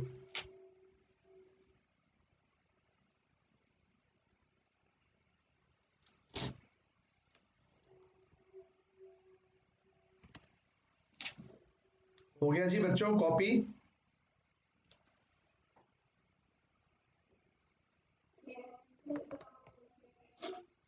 देखो जरा, कंटिन्यूस सप्लाई में बोल रहे हैं due date of payment is ascertainable from the contract. The invoice shall be issued on और before due date of payment. अच्छा, अगर कोई ड्यू डेट फिक्स कर रखी है कंटिन्यूस सप्लाई में, तो बाबा इनवॉइस जो इशू करना है वो उस ड्यू डेट तक करना। 30 दिन का टाइम नहीं है यहाँ पर, वो तो नॉर्मल होता है जब सिंगल सप्लाई होती है 30 दिन। यहाँ पे बोल रहे हैं ड्यू डेट फिक्स कर रखी है तो इनवॉइस वहां तक। अगर इनवॉइस वहां तक इशू कर दिया, सुनो मेरी बात, तो डेट ऑफ इनवॉइस। अगर डेट वहां तक इशू नहीं किया तो ड्यू डेट ऑफ पेमेंट। समझो मेरी बात। तो अब जरा देखो, क्या आपने पहले केस में देखें जरा एक बार बच्चों, क्या आपका ड्यू डेट ऑफ पेमेंट है 30 जून? क्या इनवॉइस आपने ड्यू डेट तक इशू कर दिया? नहीं, नहीं। तो फिर हम ये डेट और ये date whichever is earlier 30 June. देखो ना, 30 दिन में इनवॉइस इशू करते हैं तो डेट ऑफ इनवॉइस और डेट ऑफ पेमेंट। 30 दिन इनवॉइस नहीं करते तो डेट ऑफ कंप्लीशन और डेट ऑफ पेमेंट। यहां कह रहे हैं ड्यू डेट तक इनवॉइस इशू किया, नहीं, नहीं तो ड्यू डेट और डेट ऑफ पेमेंट। अच्छा, अब दूसरे में देखो, समझ आएगा। ड्यू डेट 30/9, क्या आपने 30/9 तक इशू कर दिया? यस, तो इनवॉइस की डेट और पेमेंट की date whichever is earlier 28/9, 28/9। अच्छा, क्या आपने इनवॉइस 30 दिन में इशू कर दिया? 30 दिन नहीं, सॉरी, क्या ड्यू डेट तक इशू कर दिया? यस, तो इनवॉइस की डेट और पेमेंट की डेट 30/12। अच्छा, क्या आपने इनवॉइस इशू कर दिया 31/3 तक? नहीं, तो फिर ड्यू डेट और actual date whichever is earlier वो आई नहीं, तो 31/3। तो यहां पर कंप्लीशन की डेट को एक तरीके से ड्यू डेट ऑफ पेमेंट मान लो, और 30 दिन का टाइम नहीं है। तो ड्यू डेट तक इनवॉइस इशू कर दिया तो डेट ऑफ इनवॉइस और डेट ऑफ पेमेंट, और ड्यू डेट तक इनवॉइस इशू नहीं किया तो ड्यू डेट और actual payment whichever is earlier. फर्क ही है। तो यहाँ ड्यू डेट कंप्लीशन की डेट को सब्स्टिट्यूट करती है और 30 दिन नहीं मिलते। कुछ पल्ले पड़ी बात या नहीं? जल्दी बोलो। तो जब इसमें 4/6 नहीं होगा? किस में? कौन से केस में? फर्स्ट केस में। हाँ, तो सर, इनवॉइस इशू नहीं किया ना ड्यू डेट तक। इनवॉइस ड्यू डेट तक इशू नहीं किया ना, तो डेट ऑफ इनवॉइस तो ले नहीं सकते। फिर हम ड्यू डेट देखेंगे और डेट ऑफ पेमेंट देखेंगे। ये अच्छा, ये 4/6, एक सेकेंड, एक सेकेंड। ओहो, ये 5/7 मेरे मन में आ रहा है। 5/7 है और ये 4/7 है। मेरे इसको माइंड के ये कह रहा है। चलो ठीक है, अब देखो, कर लिया ठीक। बाकी बच्चे प्लीज बताएं। तो यहां पर एक डेट तो चाहिए, चाहिए एक्स डेट। वो कंप्लीशन की जगह ड्यू डेट ले ली और वहां तक इनवॉइस इशू कर दिया तो इनवॉइस और पेमेंट, और वहां तक इनवॉइस नहीं किया तो ड्यू डेट और पेमेंट। फॉर्मूला वही है, एक पर्टिकुलर तारीख तक इनवॉइस इशू कर दो तो इनवॉइस और पेमेंट, पर्टिकुलर तारीख इनवॉइस ना इशू करो तो वो तारीख और पेमेंट। बोलो, बात समझ आई नहीं आई सारे बच्चों को? Yes sir. बाकी बच्चे भी बोले।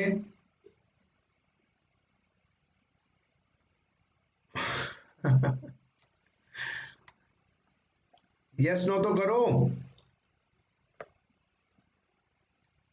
चलो, अब सेकंड केस में क्या लिखा है लॉ में?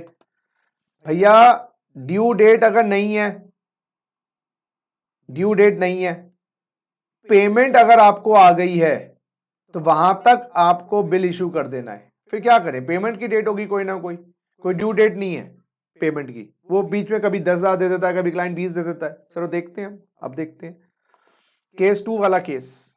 बच्चों case 2, assume in above case no due date of payment is specified. No due date of payment is specified. अब देखिएगा जरा, पेमेंट रिसीव्ड 15 जून 2020 ऐसे देता रहता है client. Invoice issued 14 June 2020, payment received 20/8/2020, invoice not issued, payment received 31/11 30/11 31/11 हो गए 30/11/2020, invoice issued 1/12/2020 और चौथी कोई पेमेंट उसने अपने आप दे दी 15 फरवरी 2021 और इसकी पेमेंट 15/12/2021। बोल रहे हैं इनवॉइस आपको पेमेंट से पहले पहले इशू कर देना, नहीं तो पेमेंट इनवॉइस की डेट ले लेंगे, नहीं तो पेमेंट की डेट ले लेंगे, बात खत्म। इनवॉइस पहले केस में पेमेंट से पहले पहले इशू कर दिया, हाँ, तो टाइम ऑफ सप्लाई क्या हो जाएगा 14/6/2020। क्या इनवॉइस इशू कर दिया, नहीं, तो 20/8 को ले लेंगे ऑटोमेटिकली, बात ही खत्म। तीसरे के इनवॉइस इशू कर दिया, नहीं, तो 30/11/2020 और 15/2/2021। तो बड़ा सिंपल है। तो यहां पर इनवॉइस पेमेंट की डेट तक इशू कर देना, तो इनवॉइस की डेट, नहीं तो पेमेंट की डेट ऑटोमेटिकली ले लेंगे, इतना सिंपल है। ये कंटिन्यूअस सप्लाई सर्विसेज है, वहां पर कंप्लीशन होता नहीं है, तो कोई ना कोई डेट को तो मानना पड़ेगा ना पक्का होने के लिए, बात सीधी सी बात है, ये है लॉजिक। कोई ना कोई डेट तो लेनी पड़ेगी ना बाबा, बात समझ आई शौर्य? Yes sir. चलो, और तीसरा केस क्या है, देखे जरा तीसरा केस। अच्छा बच्चों, तीसरे केस में क्या है, where payment is linked to completion of the event, the invoice shall be issued on or before date of completion of the event। हमने पेमेंट को in completion of the event assume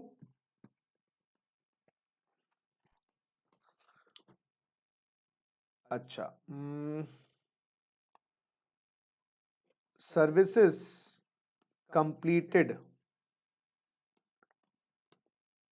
10% date of completion 31/5/2020। Date of invoice थोड़ा सा छोटा छोटा लिखता हूं, services completed 10 जून, क्या लिखी थी मैंने 10 10%। 10% सर्विस कंप्लीट 10% जून 2020। अच्छा 10% कंप्लीट हो गई भैया, और ये कंप्लीट हुई है डेट ऑफ कंप्लीशन। फिर हम बिल इशू करते हैं, जब कुछ हमने कोई ड्यू डेट फिक्स नहीं कर रखी, ड्यू डेट में तो क्या है 10% कंप्लीट हो 5% कंप्लीट हो आपको देना पड़ेगा उतने अमाउंट। यहाँ पर हमने क्या किया है 10% कंप्लीट और 10 जून 2020 इनवॉइस इशू कर दिया हमने इसका 11 जून 2020 और पेमेंट आ गई इसकी 12 जून 2020। टाइम ऑफ सप्लाई बताइएगा क्या होगा, पहले बताइएगा इस केस में टाइम ऑफ सप्लाई क्या होगा। दिखाई दे रहा है, एक बार राइट में चला गया शायद, ऐसा तो नहीं है दिखाई ना दे रहा हो?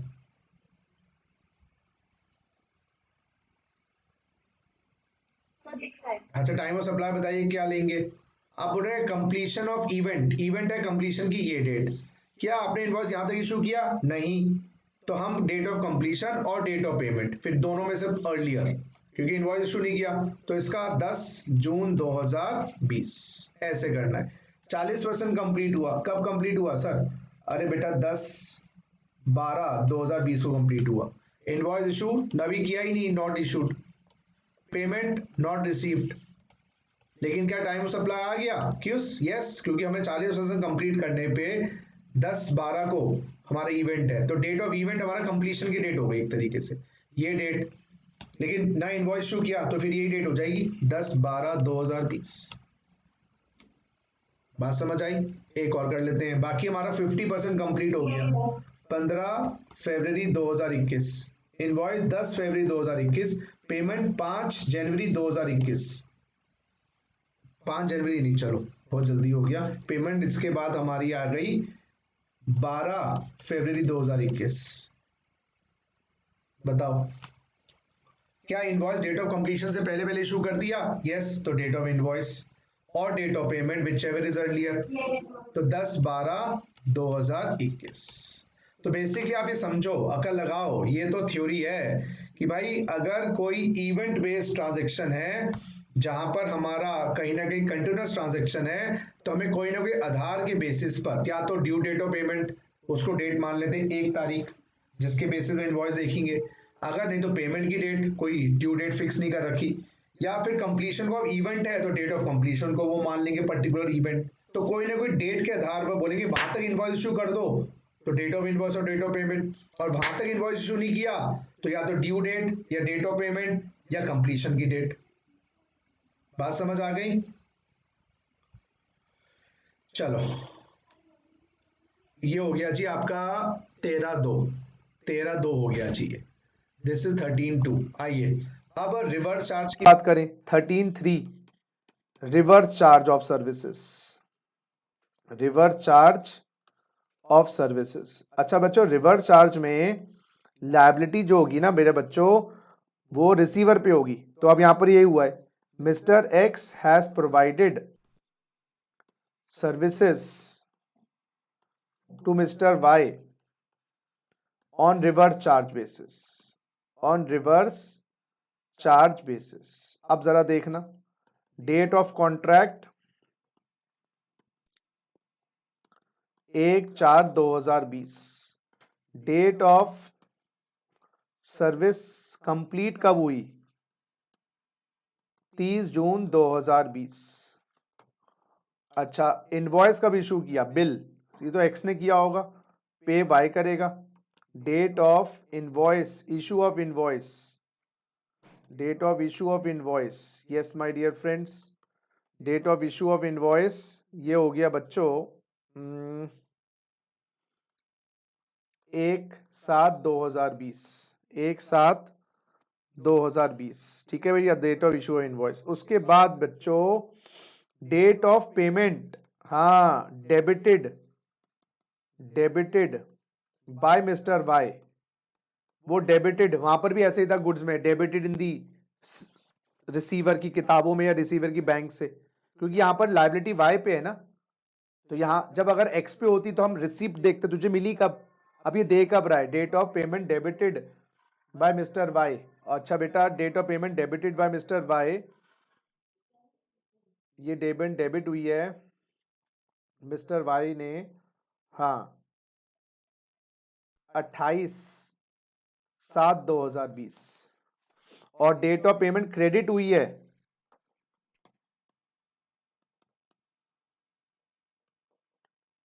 बाय मिस्टर एक्स, उसके अकाउंट में क्रेडिट हुई है 30/7/2020। करो जी, पहले क्वेश्चन कॉपी कर लो, मुश्किल नहीं है, बहुत सरल चीजें हैं, इसे सरल क्या होगी, मैं तो ये बोलता हूं कॉपी करो जी। सो एक्स ने सर्विस प्रोवाइड करी है वाई को, लाइबिलिटी वाई पे है, सेक्शन 12/13/2 3 लगेगा, टाइम ऑफ सप्लाई 13/3 लगेगा, 13/2 लगेगा, 13/3। आइए पढ़ाता हूं, पहले कॉपी कर लो। आइए मैं पढ़ाता हूं जी आपको, 13/3 पढ़ाते हैं। रिवर्स चार्ज में date of payment, yes debited in the books of accounts of the recipient Mr. Y, or the date on which payment debited in the bank account of Mr. Y, whichever is earlier। उसके bank में debit हुई हो या किताबों में, तो एक ही date दे रखी है, simple. Date following 60 days from the date of invoice, ये ऐसे है, date of invoice plus 60 days plus 1 day, date of invoice plus 60 days plus 1 day, date of invoice plus 60 days plus 1 day. तो 2 dates देखनी है यहां पर, किसके लिए, प्राप्तकर्ता के लिए। आइए जरा, आइए, तो डेट ऑफ कॉन्ट्रैक्ट भाड़ में जाए भाई, ये तो डेट ऑफ कॉन्ट्रैक्ट भाड़ में जाए, डेट ऑफ सर्विस कंप्लीट भाड़ में जाए, यहां से एक डेट तो ये आएगी, और ये क्रेडिट की डेट भाड़ में जाए, और एक पेमेंट डेबिट हुई है आपकी किताबों में या बैंक में, एक ही डेट दी है तो एक ही डेट लूंगा मैं। तो मेरे हिसाब से टाइम ऑफ सप्लाई 13/3 के मुताबिक in hands of Mister Y, Mister Y, वो आएगा, एक तो देखो 1/7/20 प्लस 60 डेज प्लस 1 डे, और दूसरा डेबिट हुआ है 28/7/2020, विच एवर इज अर्लियर। यहां से 60 दिन 1 जुलाई से, बाबा 1 जुलाई से 30 दिन तो 31 जुलाई, 30 दिन और 30 अगस्त, और एक दिन और 31/8/2020, दिस डेट और this date whichever is earlier, 28/7/2020, 28/7/2020। तो 1/7/2020 प्लस 60 डेज, वहां 30 डेज था गुड्स में, यहाँ 60 डेज है, तो 1/7 से 60 डेज, 30 दिन जुलाई के, 30 दिन अगस्त के, 60 हो गए, एक दिन और 31। तो लॉ क्या कह रहा है, 60 दिन में बायर अंकल आप डेबिट कर लो अपने अकाउंट्स, नहीं तो 61वें दिन ऑटोमेटिकली लायबल हो जाओ। और खुशी की बात यह है इसने 28/7 को ही अपने अकाउंट डेबिट कर लिए, या बैंक डेबिट कर लो। तो आप उस दिन लायबल हो गए। अब इसका जीएसटी अगले महीने की 20 अगस्त तक जमा करवाना पड़ेगा। बात समझ आई नहीं आई? कॉपी करो। सर अब 2 मिनट का टाइम दूंगा। एज्यूम करो debit in hands of Mister Y 5/9/2020। बस करो जी, आंसर दो। Time of supply 13/3 in hands of Y कितना होगा, क्या होगा? 60 दिन में क्या बंदे ने पेमेंट डेबिट करवा ली अपने अकाउंट से? डेबिट कर दी पेमेंट वाई ने 60 दिन में? 60 दिन में पेमेंट डेबिट कर ली अकाउंट से? नहीं। तो 61वां दिन ऑटोमेटिकली लायबल हो जाओगे। तो मिस्टर वाई पे तलवार भूत चढ़ गया जीएसटी का भूत चढ़ गया। यहां दिन 31/8/2020 को जीएसटी का भूत चढ़ गया, क्योंकि जो डेबिट की पेमेंट है ना वो लेट हो गई ना। तो 60 दिन में अगर आपने पेमेंट डेबिट नहीं करी तो 61वां दिन आप पे भूत चढ़ जाएगा, और भूत चढ़ गया आपको अगले महीने की 20 तारीख तक जीएसटी जमा करवाना पड़ेगा। बात समझ आई नहीं आई जी? बोलो जी बच्चों। Yes sir. बाकी बच्चे भी आवाज नहीं दे रहे हैं, उनको भी भूत चढ़ गया मुझे बाकी बच्चों पे भी भूत चढ़ गया मुझे लग रहा है जीएसटी का। चलो क्या बात है, भूत तो नहीं चढ़ा? नहीं सर, सब ठीक है। अच्छा, ये कौन बच्चा है? नाम बताइए अपना।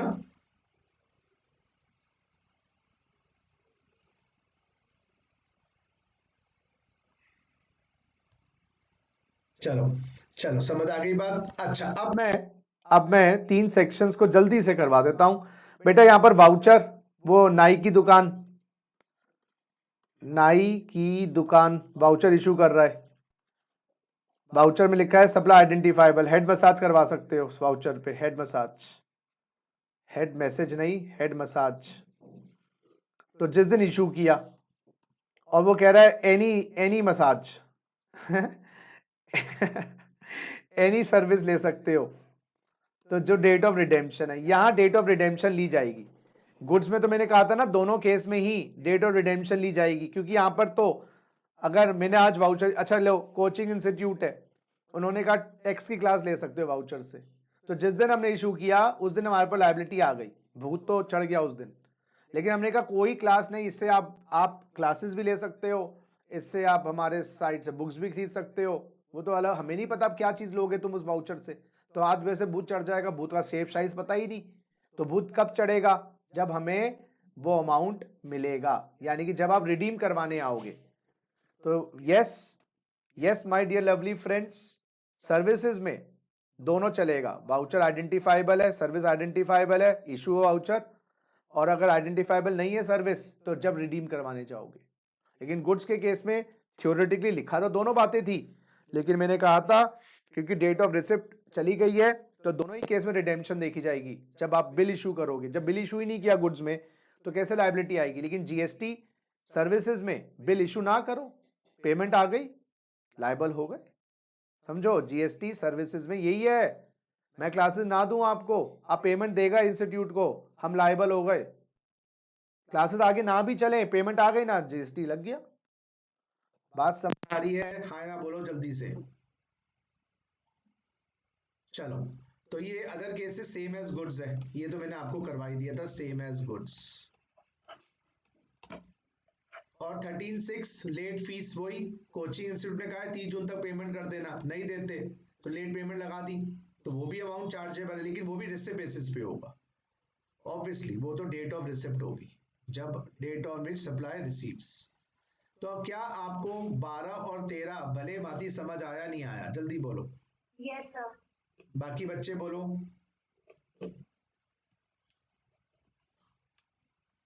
चलो चलो कोई दिक्कत नहीं, आ जाइए अब। मैं सबसे इंपॉर्टेंट, मैंने कहा था ना आज सेक्शन 14 भी खत्म करवा के ही दम लेंगे। अब हेडिंग डालो सेक्शन 14। अब मैं आपको बताता हूँ ये क्या है। सेक्शन 14 है बच्चों, चेंज इन जीएसटी रेट। लेकिन शायद मैंने आपको पहले बता दिया था, ये section now only applicable, now only applicable for change in GST rate of services। ये शायद मैंने आपको बताया था। Now this section is only applicable for change in GST rate of services. अगर गुड जीएसटी रेट चेंज होता है तो सेक्शन 14 में नहीं आओगे, कहां जाओगे? शौर्य, गुड्स का जीएसटी रेट चेंज होता है तो कहां जाओगे? गुड्स का जीएसटी रेट चेंज होता है तो कहां जाओगे? टाइम ऑफ सप्लाई कैसे निकालोगे?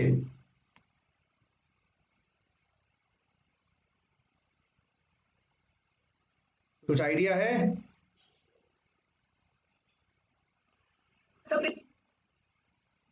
आई थिंक कुछ कनेक्टिविटी प्रॉब्लम है, तो सेक्शन 12 भी लगेगा। यस, तो मैं आपको एक रफ में बता देता हूं, मैंने शायद ऐसा कुछ बताया था, चेंज इन जीएसटी रेट अभी बताता हूं, और no change in GST rate, ये आपकी सेल्फ नॉलेज के लिए। शायद मैंने चार्ट बनाया था, दोबारा मुझे मेहनत करनी पड़ रही है क्योंकि कनेक्टिविटी है, पता नहीं आपको। Change in GST rate, no change. Change in GST rate अगर गुड्स का है तो time of supply under section 12 भी आएगा, और सर्विसेज का है माय डियर फ्रेंड्स, सर्विसेज का है तो टाइम ऑफ सप्लाई अंडर 14 आएगा। नो चेंज तो गुड्स का time of supply my dear friends under section 12 भी आएगा। सर्विसेज का अभी जो सीखा टाइम ऑफ सप्लाई अंडर 13 आएगा। तो बेसिकली गुड्स के केस में जो टाइम ऑफ सप्लाई निकाला ना बेटा, वो डेट ऑफ इनवॉइस और लास्ट डेट ऑफ इनवॉइस, उसी दिन जो रेट है वही लगा दो। शायद हमने क्वेश्चन भी किया था, सेल्फ नॉलेज के लिए मैंने बता दिया कि भाई गुड्स के केस में सेक्शन 12 ही प्रथम है और आखिरी है, उसके हिसाब से ही रेट लगा दो, बात खत्म। लेकिन सर्विसेज के केस में अगर रेट चेंज हुआ तो 13 नहीं लगेगा, 14 लगेगा। 14 के हिसाब से टाइम ऑफ सप्लाई नया आएगा, रेट भी पता लगाएंगे। क्वेश्चंस क्या ऐसे बनेंगे वो करवा रहा हूं, कॉपी कर लो। क्वेश्चंस क्या बनेंगे, कैसे बनेंगे वो करवा रहा हूं, कॉपी करो।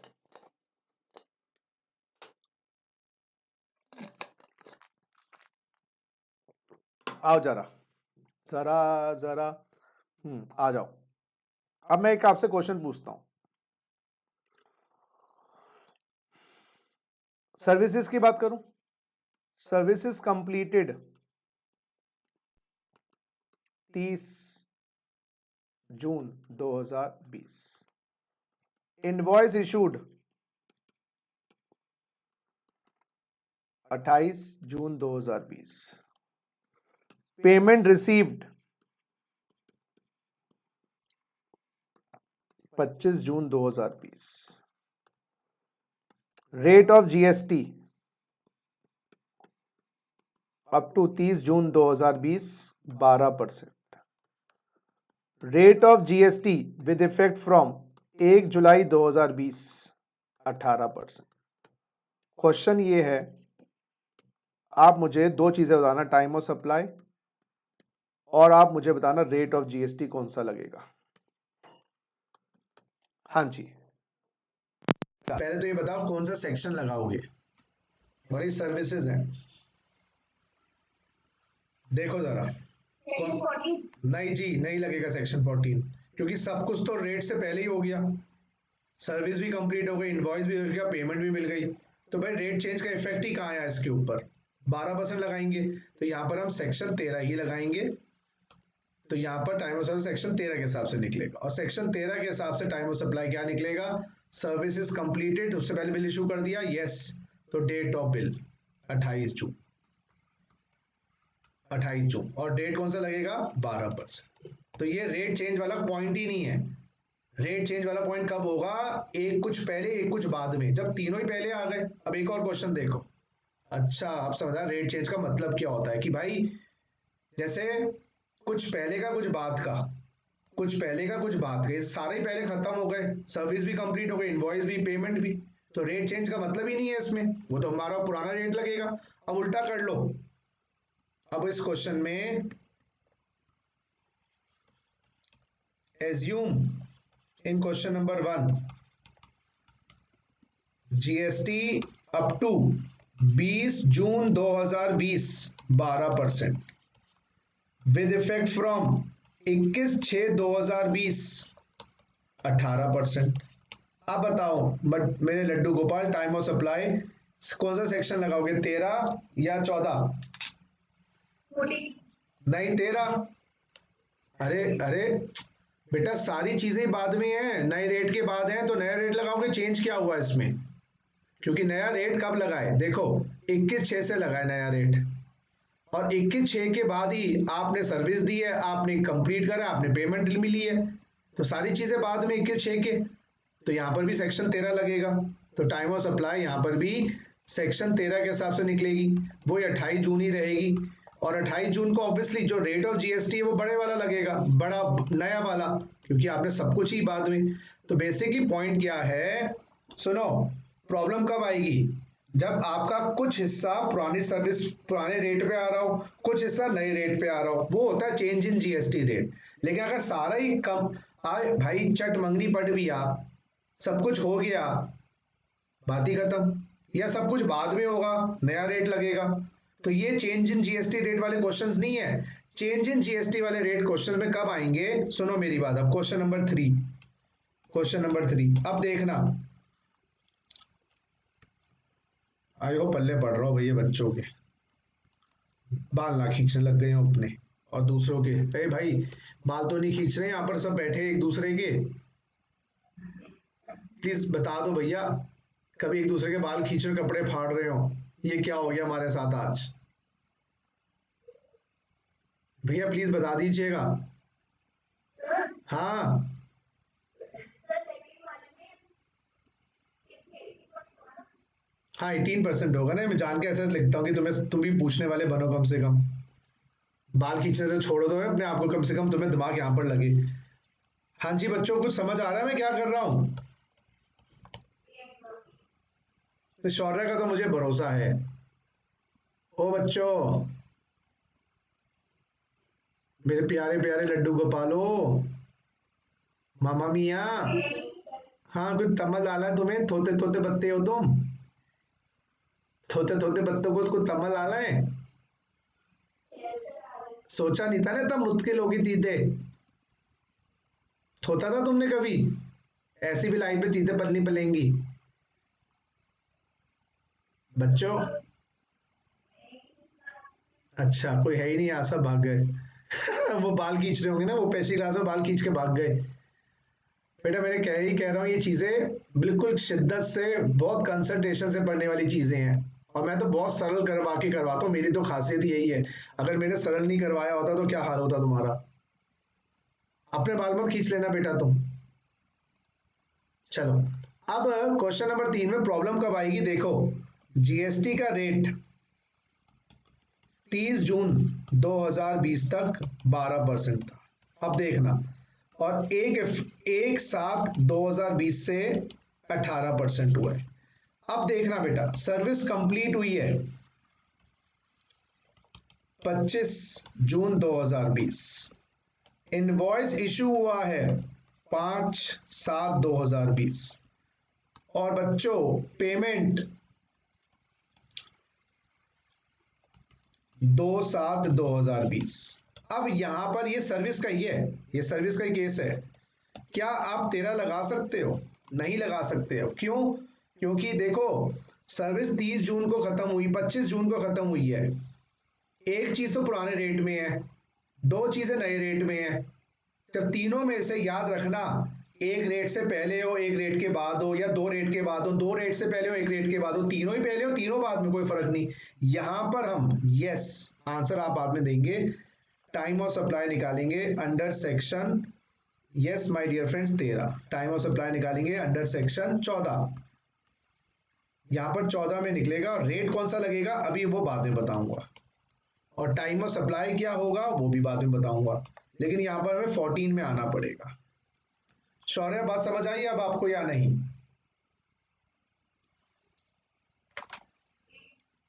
आ गई। क्योंकि आप समझो रेट चेंज होने से पहले ही सारा कुछ हो गया तो पुराना रेट, रेट चेंज होने के बाद ही नया कॉन्ट्रैक्ट साइन हुआ है, सर्विस कंप्लीट हुई है, नया रेट, लेकिन कुछ पहले हो गया कुछ बाद में हो गया, अब आप कौन सा रेट लगाओगे, इसलिए सेक्शन 40, और ये सर्विस में है। अगर ये गुड्स का केस होता तो भाई गुड्स के केस में तो डेट ऑफ इनवॉइस और लास्ट डेट ऑफ इनवॉइस वहां से ही हम देख लेते, मूवमेंट इन्वॉल्व है उस दिन पे डेट देख लेते, वहां तो ये पंगा है ही नहीं, वहां तो भाड़ में जाए रेट, डेट निकाल लो पहले 12 के हिसाब से, उस दिन जो रेट है वही लगा दो, वहां पर बड़ा सिंपल है। तो यहां पर अब आंसर नहीं दे पाओगे आप, टाइम ऑफ सप्लाई कैसे निकालें, तो यहां पर सेक्शन 13 नहीं लगेगा, सेक्शन 14 लगेगा, सेक्शन 13 नहीं लगेगा इधर। अब मैं आपको इसका चार्ट बना रहा हूं सेक्शन 14 का।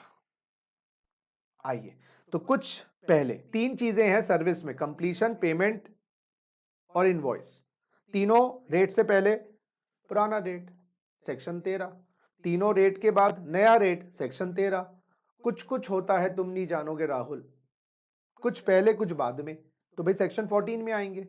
आइए अब सेक्शन 14 की समरी बनवा दूं, सेक्शन 14 समरी, उसमें लॉ में क्या लिखा है, दो बातें, services completed before change in rate, हाँ, और services completed after change in rate. Yes my dear friends, services completed before change in rate, rate change होने से पहले सर्विस कंप्लीट हो गई, और रेट चेंज होने के बाद सर्विस कंप्लीट हुई। अब इसके अंदर एक चीज पहले आ गई है ना, यहां पर सर्विस कंप्लीट, अब इसमें ना पेचीदगियां हैं, बड़ी सिंपल सिंपल, मुश्किल ही नहीं, बिल्कुल मुश्किल नहीं है, बिल्कुल मुश्किल नहीं है बेटा। हाँ जी, पेमेंट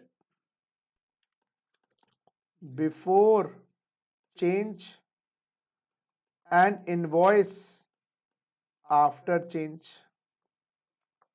अगर मैं लिख देता, सुनो मेरी बात, पेमेंट भी बिफोर, इनवॉइस भी बिफोर, सर्विस भी बिफोर, तो सेक्शन 14 लगता ही नहीं, जान के एक टांग तो मैं पहले फंसाऊंगा एक टांग बाद में, या दो टांग बाद में। इस केस में लॉ कहता है आप ले लो डेट ऑफ सप्लाई या time of supply, date of payment.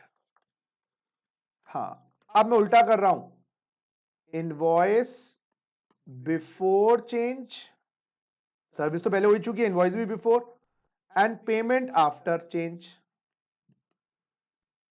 Payment after change. इस केस में मैं लूंगा डेट ऑफ इनवॉइस।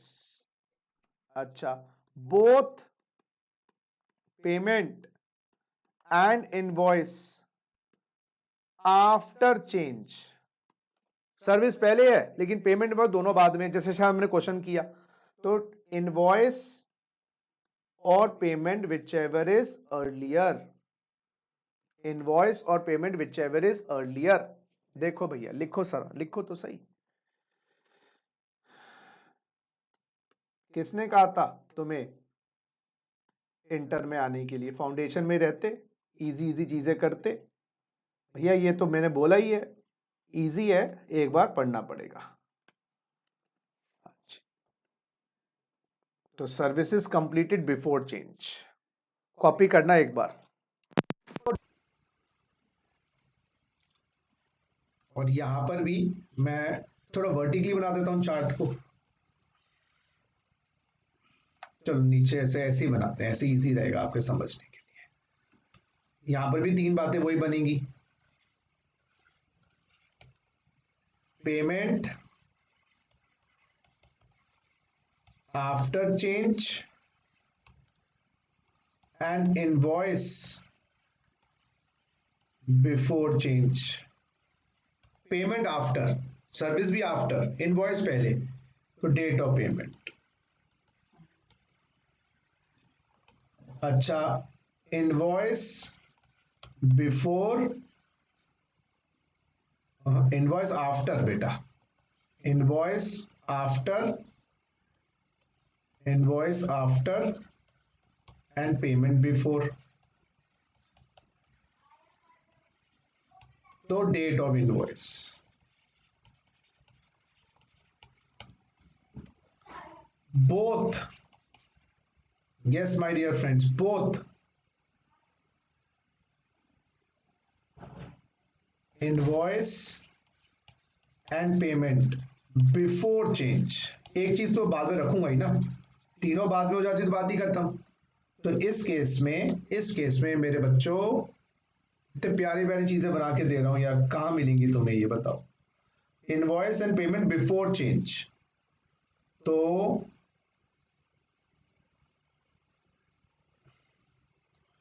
इनवॉइस और payment whichever is earlier. अभी समझ आ जाएगा, ये लास्ट टॉपिक है जी बस आज की क्लास का। जैसे मैंने कहा, इनवॉइस और payment whichever is earlier. Copy करो।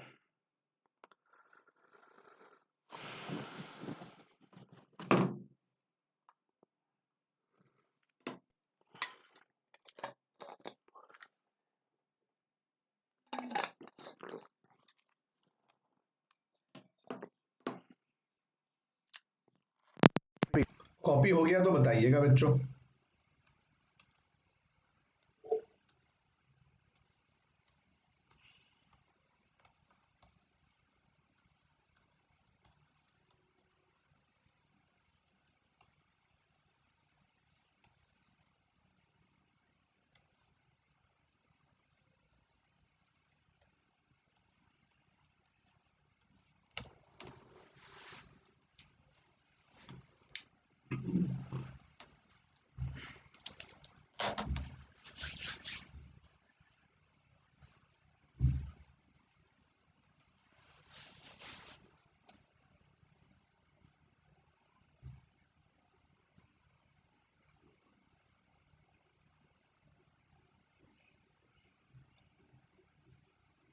हाँ जी, हो गया, कॉपी हो गया। सर फिर हो गया। करिए जी करिए।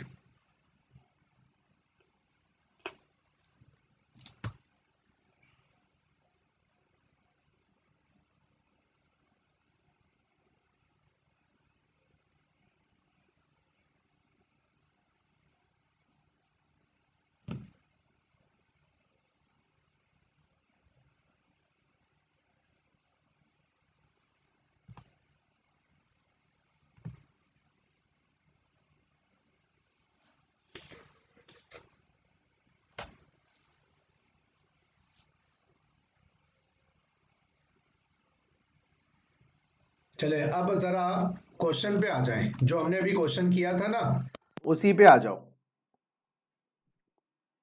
इस क्वेश्चन में चार्ट कौन सा लगेगा? पहले वाला chart, first. Second part. Service complete हुई है 25 जून को, इनवॉइस 5/7 को, पेमेंट 2/7 को, और रेट चेंज हुआ है 30 जून को। तो क्या सर्विस पहले कंप्लीट हुई है बाद में?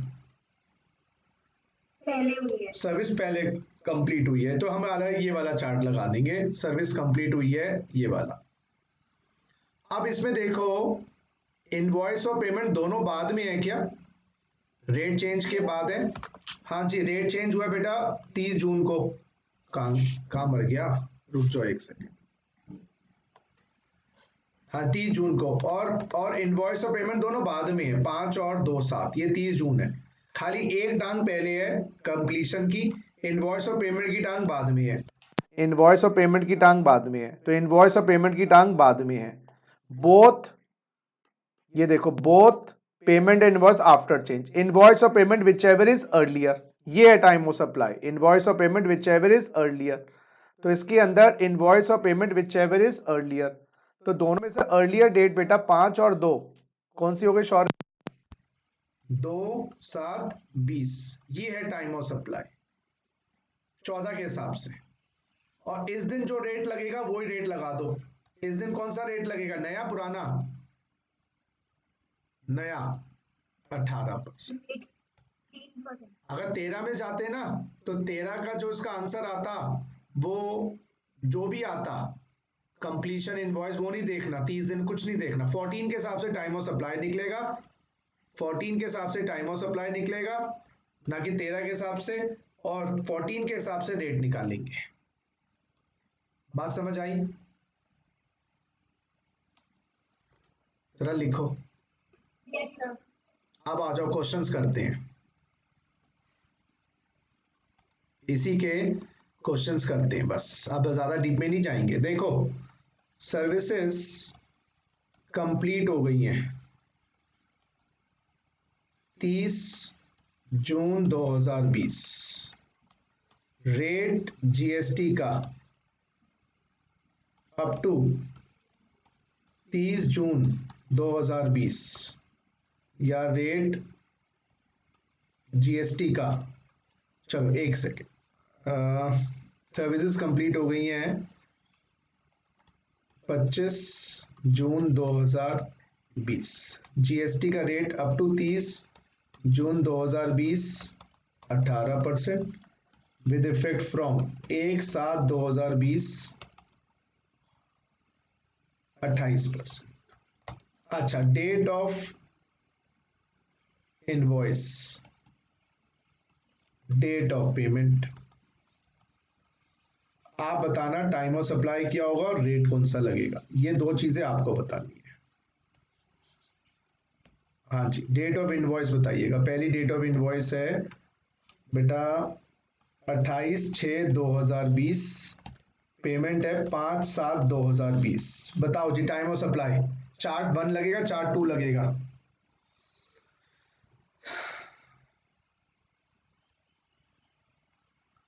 चार्ट 1 लगेगा जी। पार्ट 1। हाँ जी बताओ टाइम ऑफ सप्लाई बताओ। अब मैं आपको एक टोटका दे दूं, टोटका, 3 चीजों में से अगर 2 पहले आ गई, 3 चीजें हैं, कंप्लीशन इनवॉइस पेमेंट, 2 पहले आ गई चेंज से पहले, तो पुराना रेट लगता है, हिंट मिल जाएगा आपको। 2 पहले आ गई तो आपकी कंप्लीशन तो पहले आई चुकी है बाबा, इनवॉइस भी पहले आ गया, समझो मेरी बात, है ना? तो डेट ऑफ तो इसके अंदर जो टेबल है वो ये कहता है, हम लेंगे डेट ऑफ इनवॉइस, और डेट ऑफ इनवॉइस है 28 जून 2020, और रेट कौन सा लगेगा, 18%। अच्छा, दूसरे केस में अब मैं इनवॉइस को लेट कर देता हूं 10/7/2020, पेमेंट कर लेता हूं 20/6/2020। अब 2 पहले फिर आ गई, तो अब क्या लेंगे, कौन सी डेट लेंगे?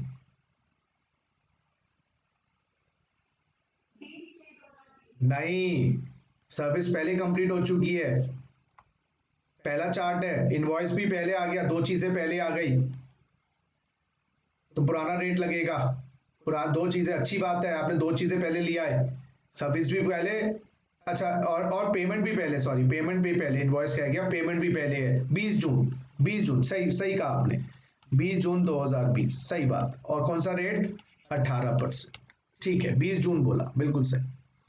अच्छा, तीसरा, अगर इनवॉइस की डेट 4/7/2020 है, पेमेंट की डेट 10/7/2020 है, बताओ टाइम ऑफ सप्लाई क्या होगा,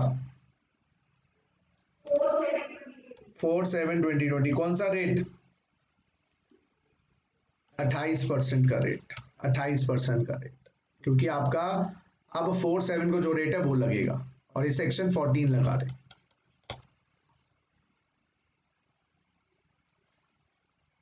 बच्चों देखो, आराम से देखो, रुक गया मैं, कोई जल्दी नहीं है, मैं रुक गया, मैं रुक गया हूं।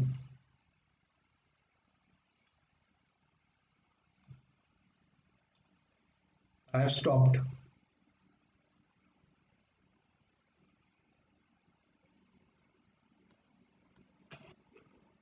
पूछिएगा, समझिएगा, पूछिएगा।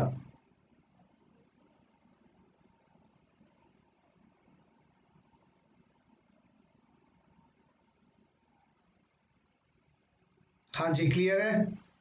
Yes, sir. अब ऐसा करो, इसी सेम क्वेश्चन में सर्विस कंप्लीट लेट कर देते हैं। Assume services completed on 10 July 2020। अब इसमें सर्विस कंप्लीट हुई है 10 जुलाई 2020 को। Date of invoice, date of payment, time of supply, rate. हाँ जी, अब इनवॉइस इशू कर दिया आपने 25/6/2020 को। पेमेंट मिली है आपको 5/7/2020 को। अब इसमें क्या है, एक चीज तो बाद में है ही, सर्विस कंप्लीशन, पेमेंट भी बाद में है, दो चीजें बाद में हो गई, तो नया रेट ही लगेगा, क्योंकि अब आपका दो टांगे बाद में, एक टांग पहले है। तो इस केस में हमने क्या बनाया था, डेट ऑफ पेमेंट 5/7/2020 और रेट लगेगा 28%।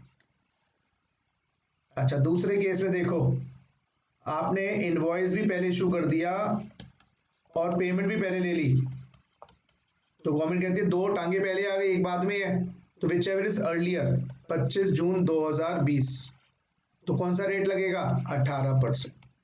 अब उल्टा कर दो, इनवॉइस 10/7/2020, पेमेंट पहले आ गई 24/6/2020, लेकिन दो चीजें तो बाद में है, सर्विस भी बाद में है, पेमेंट भी बाद में, इनवॉइस भी बाद में, तो डेट ऑफ इनवॉइस 10/7/2020, रेट लगेगा 28%। जरा देखो,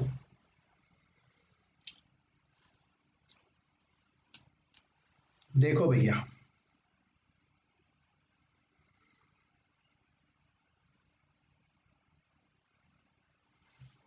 प्लीज चेक इट आउट।